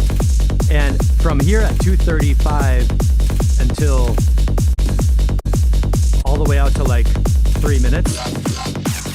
That section from 2.5 minutes to 3 minutes, that 30 seconds, it's nice and slamming and solid, but nothing really happens. And we could use some little event or ear candy or layer or something so that when we get to here, like, it's like, okay, like, kind of like needs a little bit more of an event happening before we get to there.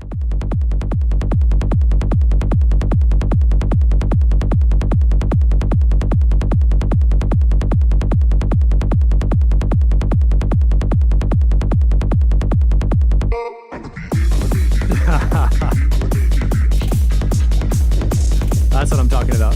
Some little thing to happen.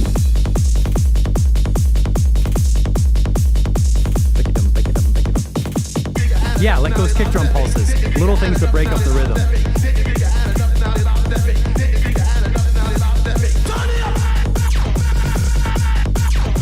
Saving the crazy for the end.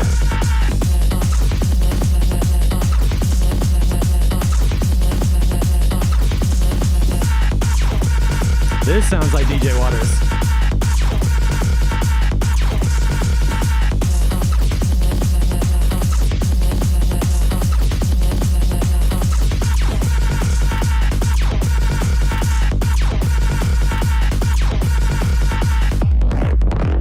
Yes. What was that? That is a cool sound. Can you do that cool sound over here in the middle around 3 minutes or 2:45? This is cool. This is cool. Yeah. Yeah, man. Feel the bass. Okay, I'll feel it. Oh, perfect. Okay, so all this crazy shit at the ending right here, take some of that and sprinkle it in over here at 250, and then we'll be good.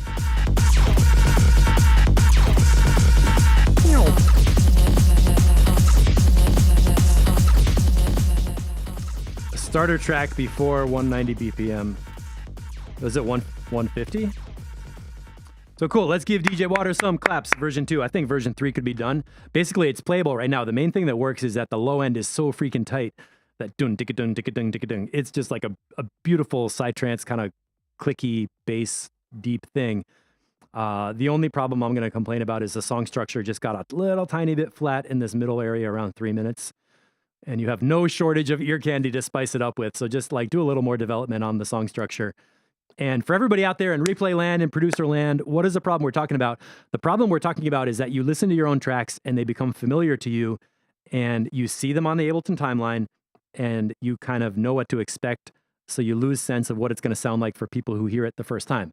Sometimes that can mean your track goes on too long and gets boring to other people because you're just focusing on the mix so much that you don't notice nothing happened for a while. Other times you have too many ideas and you throw in too much at once because you think it's boring, but people who hear it for the first time are not going to think it's boring. So it's really easy to lose perspective on your tracks. It's like if you're painting, your house, and like indoor. I don't know if you ever painted a bathroom and you're like painting this like door frame and shelving and everything, and you kind of forget that you like missed a whole section because you're too zoomed in on this one little thing.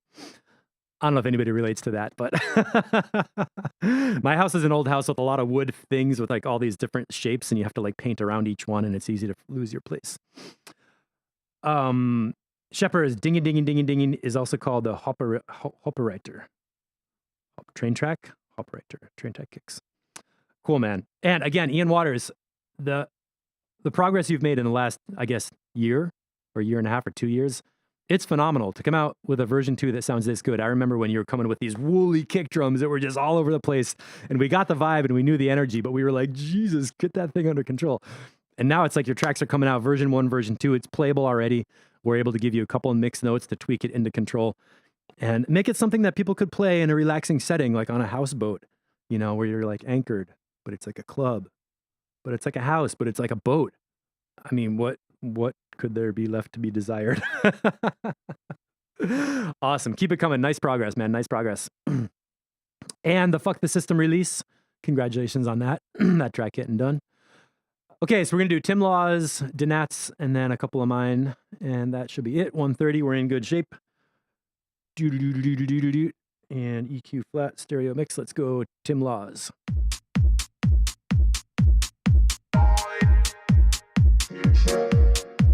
I'm running out of iced coffee, y'all.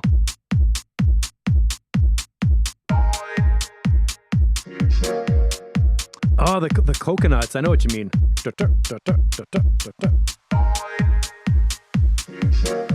Those are good lyrics. I mean, Tim, good vocal samples.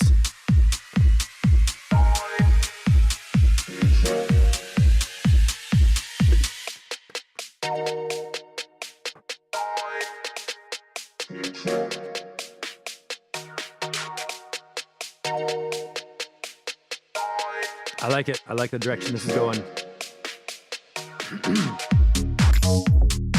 Wait, how long was that?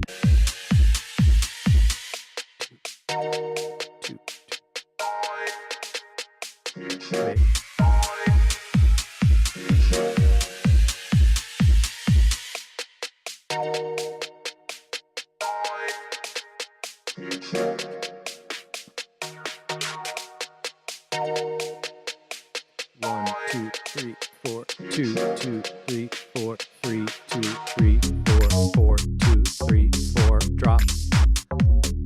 Feel like that drop came in at a weird time. 2, 3, 4. Hold on. 2, 2, 2, 3, 4. 2, 2, 3, 4. That sample feels like it. Something about that drop felt like it came in at the wrong time.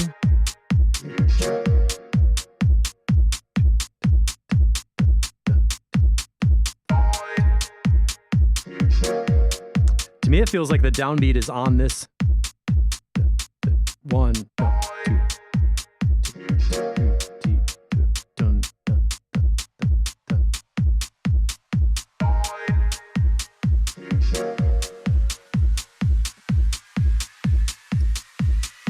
All right, let's let it roll and see where we go.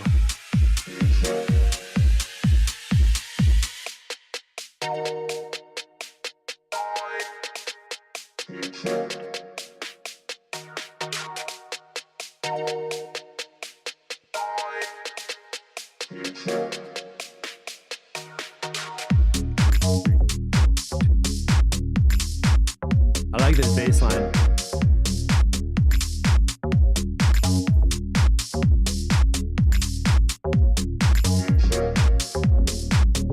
Drums are dry, we could use a drum reverb.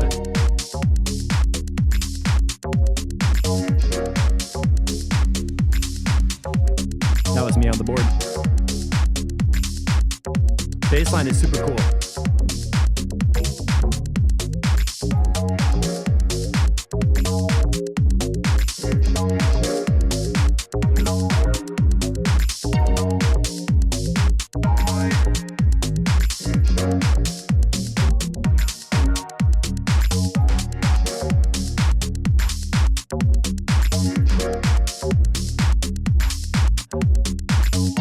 Actually, we are talking about how to make a Airbnb with a geodesic dome with plants. And seriously, I would love to see you guys there if we can work that out. Have a mix of texture retreat. Stranger things have happened.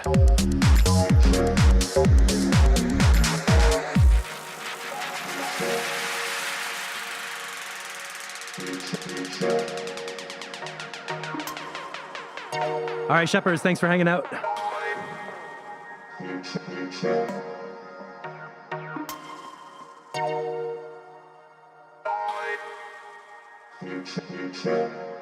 I like the vocal sample a lot. I'm still confused about the intro, the positioning.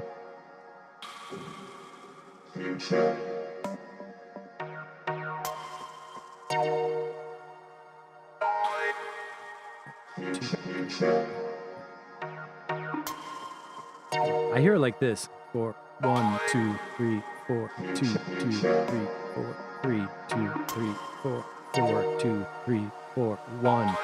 That sound feels like the downbeat to me, but it's not, right?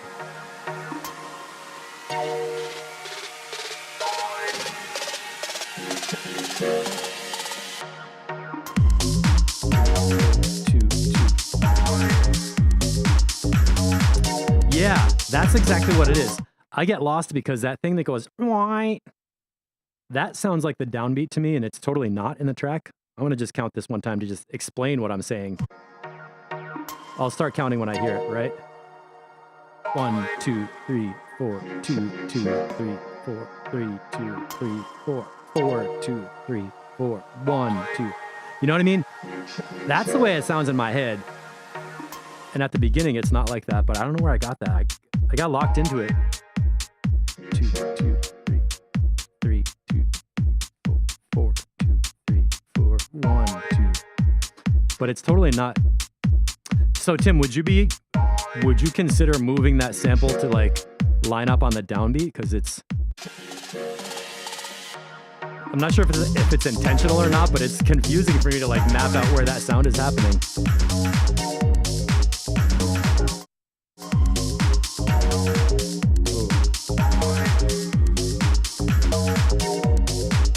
Give me some comments. Is anybody else feeling like the phrasing on that sample is a little off structure?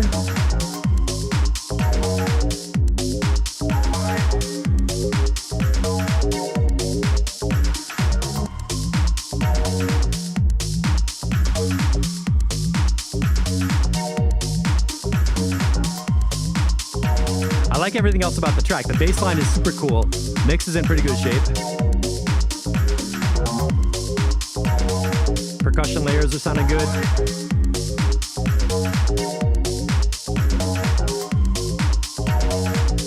It's dry too. Yeah, the drums could use some drum reverb. Ear is sweaty. Oh. Wait, what happened right here? The bass line got all low. This part. Dong, dong, dong, dong.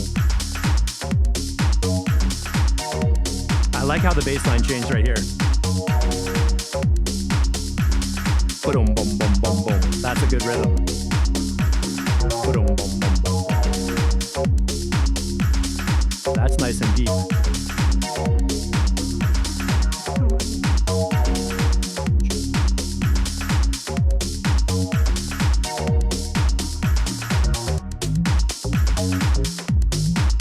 So Tim, I'm hearing that you're going a lot more into like the bass house direction. Get this earphones with a fan in. Yeah. I like the direction you're going in with your bass sounds. The sound design in the bass instruments is good.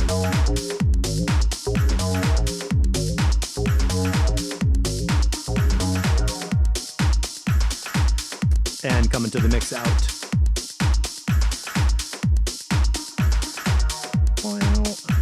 Future.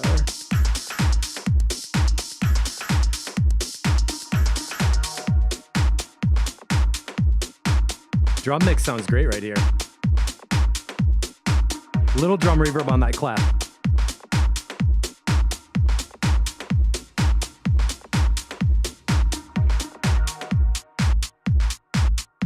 Yeah, nothing wrong with the beats. Really, it's the structure. The structure of this one is confusing me with that sample that I feel like it should be like future, but it comes in there. And the sound is so cool. It's like that Daft Punk kind of vocoder kind of thing. Yeah, that totally sounds like downbeat. 1, 2, 3, 2, 3, 4, 1, 2, 1, 2, 3, 4, 2, 2, 3. Yeah, that sound, that sounds like a downbeat, and we're not getting that.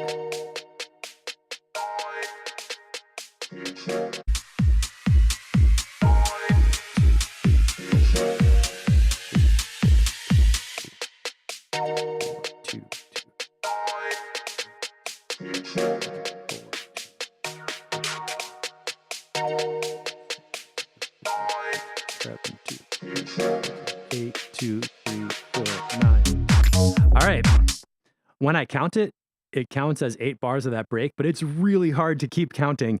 And as soon as we hear the sound, that sounds like a downbeat. So I don't know if it's just me, but I feel like it's hard to stay, like as a dancer or just somebody listening, it's hard to stay anchored to where the downbeat is. And because my ear gets latched onto that sample of that feels like the beginning of the phrase, which makes me feel like the kick drum comes in at the wrong time. So the ultimate thing I'm complaining about is it feels like the kick drum comes in at the wrong time. I know it doesn't count that way. So on the screen in the layout, the 8-bar chunks are laid out properly with the kick drum and the duration of the sections. But that one sample, future, seriously, I would move that to start at the very beginning of the track and then come in on the downbeat of like the beginning of a 4-bar phrase so that it feels like the kick drum comes in at the right time.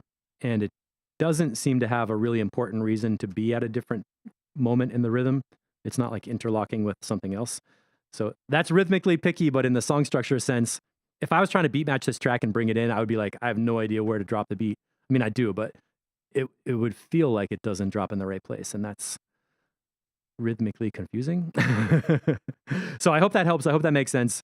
If anybody else has a comment on that, let me know. I'd appreciate some other points of view. And let's finish up a couple more. We got Dinats, of course, and this is a version 1, so we just want some basic initial impressions.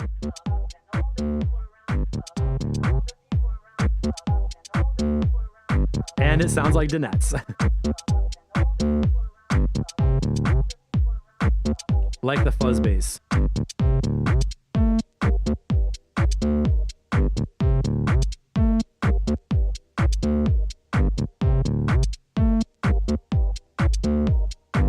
Staccato, chopped up bass sounds. I like it when they're fuzzed.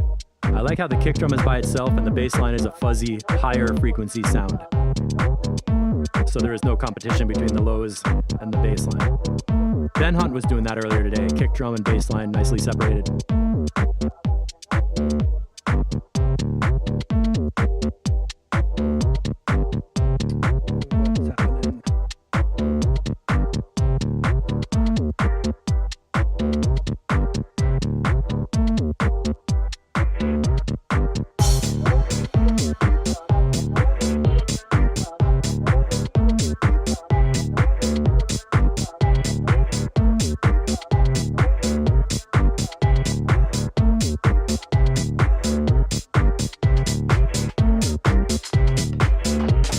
All right, good jam right here.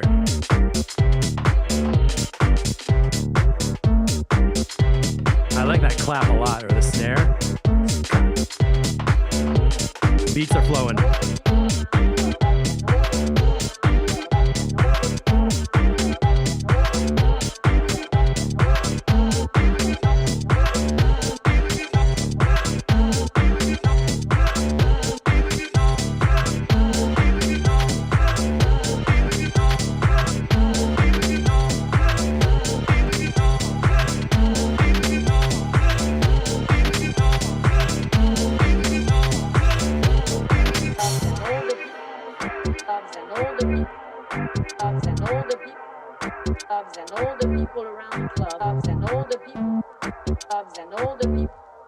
clubs and all the people, clubs and all the people around clubs and all the people around clubs and all the I like what the vocal's doing. Kind of a background thing, very repetitive, gets in your head.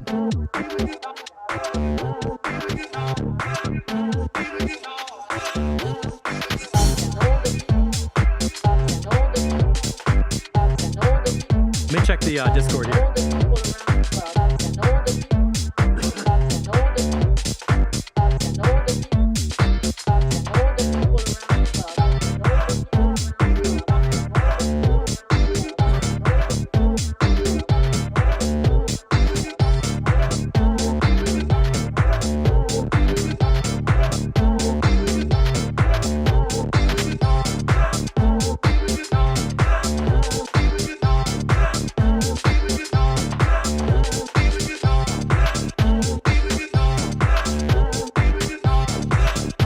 Okay, coming up pretty soon, it'd be nice if something in the mid-range drops out. Yeah, the filter is good. So we don't have too many mid-range sounds on top of each other.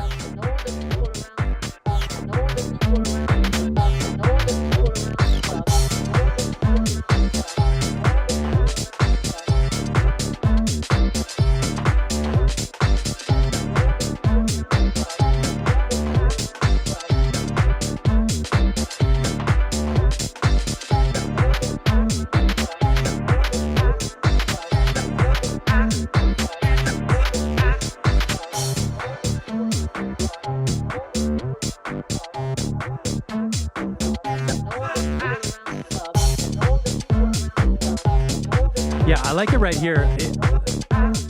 Ian, I agree. DJ Waters' comment, too repetitive, not enough variation. The last minute or so, it was like the beat is very repetitive. The vocal samples, there's some filtering going on, but overall, it just feels like it's kind of like a robot where you press play and it just goes in one direction all by itself and doesn't stop. So to solve this problem, and we hear this, a lot of times it sounds like this where people do a subtractive type of production where they go in the arrangement, lay out all the clips and just put them there in long loops, like 4 minutes of everything, and then start cutting out slots to make like, here's a drop section we cut out in between to make a build up, right? And when you do that, you can sometimes unintentionally get like a solid 2 minutes of stuff that doesn't look very big on screen, but doesn't have a lot changing. So I know this is a very new version and it's understandable. The thing that needs to develop is like every 8 bars have something change in the rhythm with the drum layer, and really be aware of not having too many sonic mid-range characters like loops, the vocal loop, the string loop, the guitar loop, because it starts to just be like all coming at you for a long time, and we don't get enough of the simplicity of like just bass and beats. So for a general formula, if you find yourself, if you're in producer land, I'm talking to Adam, but I'm talking to everybody. If you have tracks that feel like they're not moving enough, there's not variation, it's not exciting, or a loop gets stale or something, here's a general formula. When the beat drops, make it as simple as possible with like kick drum, bass line, some top loop stuff with hi-hats and snares, and that's it. Drop a beat as simple as possible and keep it that way, and then slowly add layers. Before the drop, have a lot of stuff happening. A build up, maybe no kick drum, but you got all the layers, a vocal loop, a string loop, big sounds, wide sounds, like a lot of like, you know, building up, a big thing. And then a crash cymbal, drop the beat and strip it back down to just the total basics of what makes a track work with a bass line and a kick drum and some hand claps and stuff. So right here,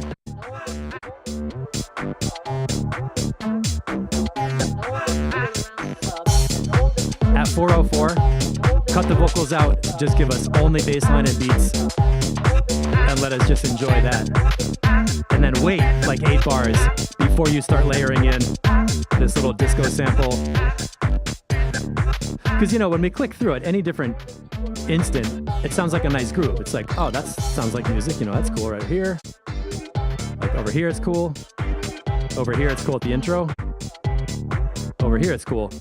But as I'm clicking through the different parts of the track, if we're at minute 1 and it sounds good, minute 2, minute 3, minute 4, when I take random samples or random listens at all those different moments, you kind of can't tell if it's the intro or the build up or the body or the ending or whatever. It sounds like any one of those different little like listening moments could be kind of like the peak of the track.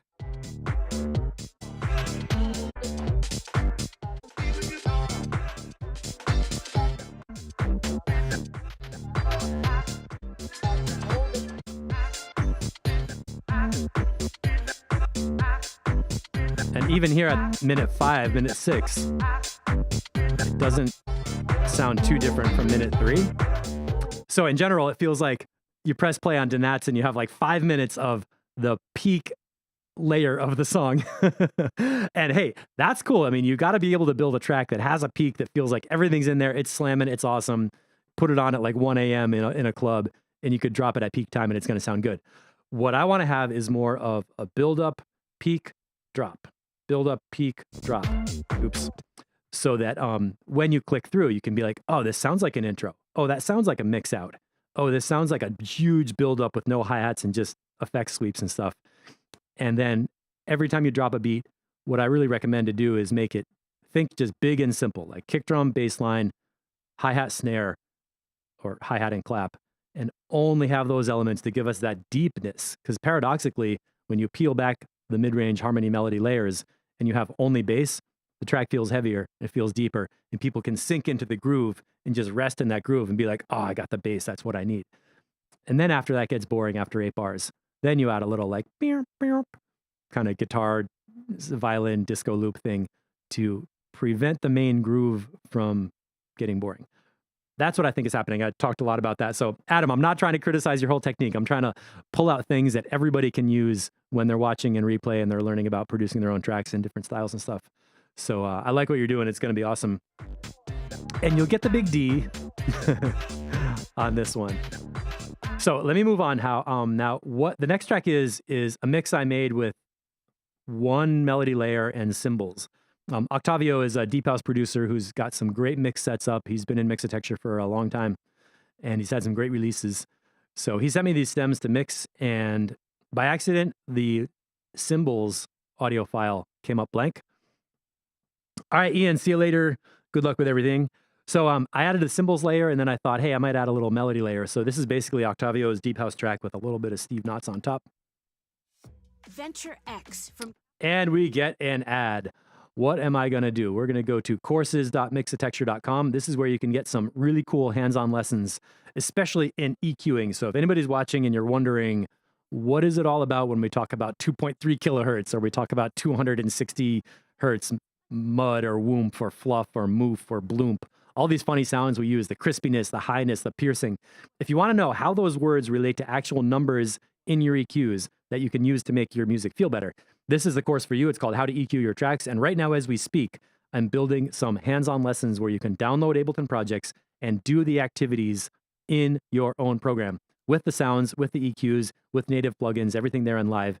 And it comes with a pack of presets, and it comes with a pack of live stream replays. So you can watch the video, see how I EQ some music, download the project pack, and play with the actual music with a lesson built in right there. It's the best possible way to learn because you learn by doing it, and you come out knowing how to EQ your tracks, how to choose the right EQ for each sound, how to solve problems, how to identify problems and solve them, and how to work with frequencies so you basically know where to cut, where to boost, how to do it, and make your tracks sound pro. That's what it's all about, and that is at courses.mixotexture.com, and I'll let you know when the EQ course is ready. It's going to be about 2 weeks, and then we'll be promoting it. Okay. Here we go, Deep House with Octavio. So just to kind of back up what I was saying about the song structure, here we have clearly an intro because there's not a lot going on. And kick drums coming in.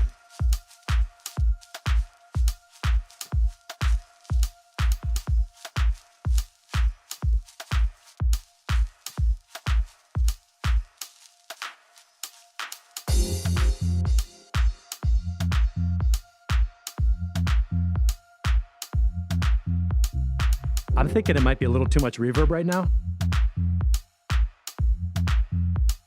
Let's wait to see what else happens in the track. Cool atmosphere, little scratchiness happening there. I'll try to pretend I don't know what this track sounds like.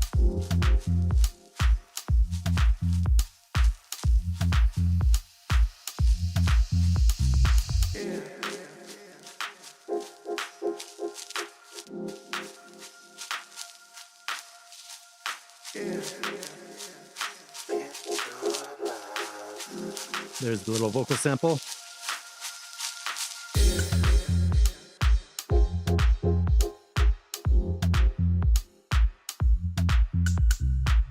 So we got through the intro, and now this is like the first drop of the track. Hopefully some percussion is gonna layer in right here. Oh, 135, I was expecting a new percussion layer.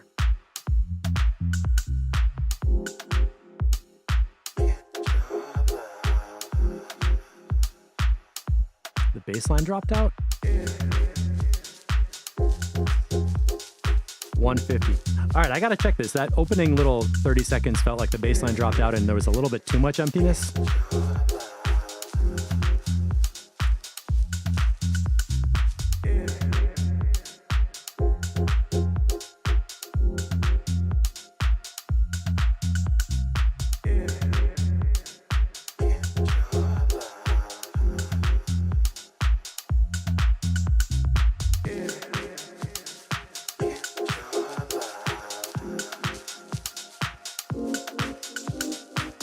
Aha, the chord change opens up.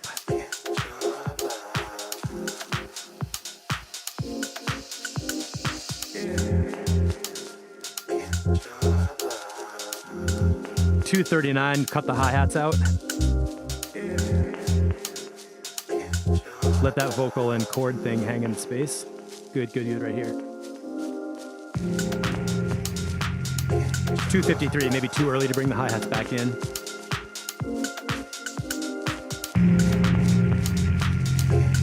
Okay, now there's an intermission sound. There's this bass scratch that comes in that I was playing with in the mix. This one, wow.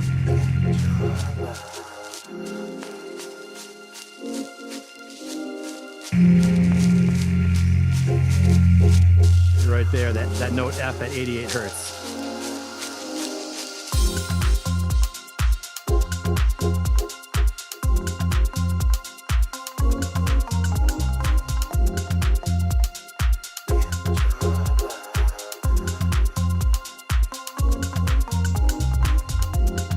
I get a much better perspective on tracks that I work on after I do track feedback and listen to a lot of different music.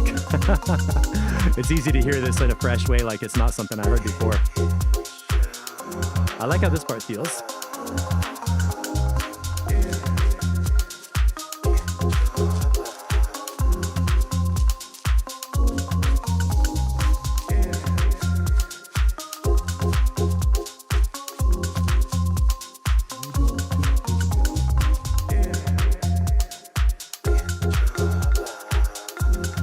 Melody might be going on too long.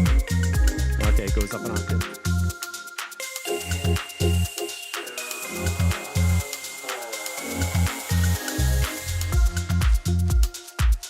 That was a cool little sound design thing with the end of the melody going.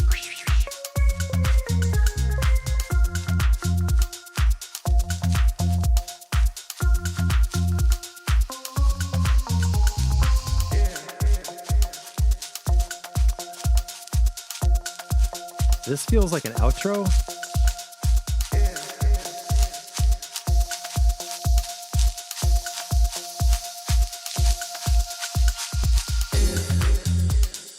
Aha, and now we get the end section. All right, cool. That gives me some notes of what to work on for this mix. Got messages coming in. Oh, it's 2 o'clock already, that's why. Cool. Let's skip out to the ending. I think this bass, sub bass does need to come down a little bit. Main section I'm gonna check out is that opening thing and ending. And finally, my Lofo Fora remix, where the main thing I did was I added a second octave to the melody to bring the frequency band a little bit lower and deeper, and then lowered the volume a bit. So let's check this melody line.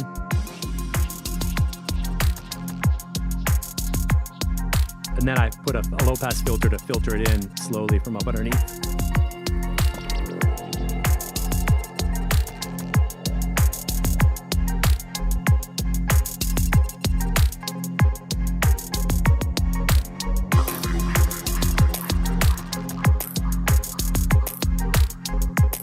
And this is one I'm losing perspective on. I did like a mix Yeah, 2 mixes yesterday, one mix the day before. A lot of small updates going through the versions. And I'm about ready for this to be done.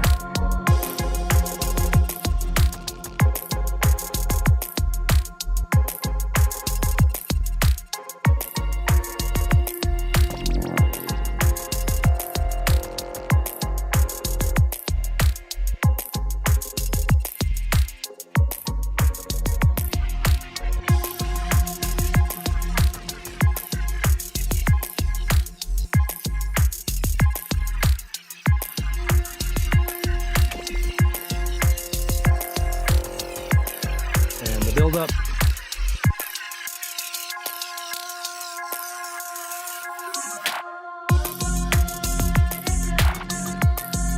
All right, that's in there for Pipclit to check on the replay, and the link is in Discord. So that's going to do it for track feedback for today, everybody. Let's do 12 o'clock tomorrow for house music submissions. We're going to review what is in there, and just to show you, house volume 1 demos, save changes, sure, why not? Here's what I got. Whole bunch of tracks, and I've kind of been putting green and gray for which ones I've listened to and which ones I've not. So we're gonna go through, check all these out. Some of them are from the submissions in April, some of them are recent ones, and I'll tell you, thank you, I'm glad you're still here. So we're gonna run through these tomorrow at noon and do a special track feedback session to listen to them, talk about them, see how they fit together in groups, and maybe make some decisions about what's going to be on the compilation. Other than that, you can find us at courses.mixedtexture.com.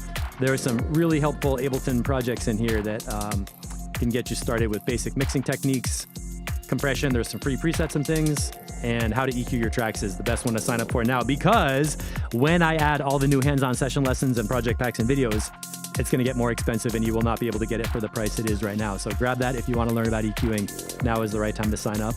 And that's going to be it for this track feedback session. Almost exactly 2 hours. Thank you so much for watching and giving everybody comments. I love hearing the progress in the group. And I'll check you guys out tomorrow. All right. Be good. See you later.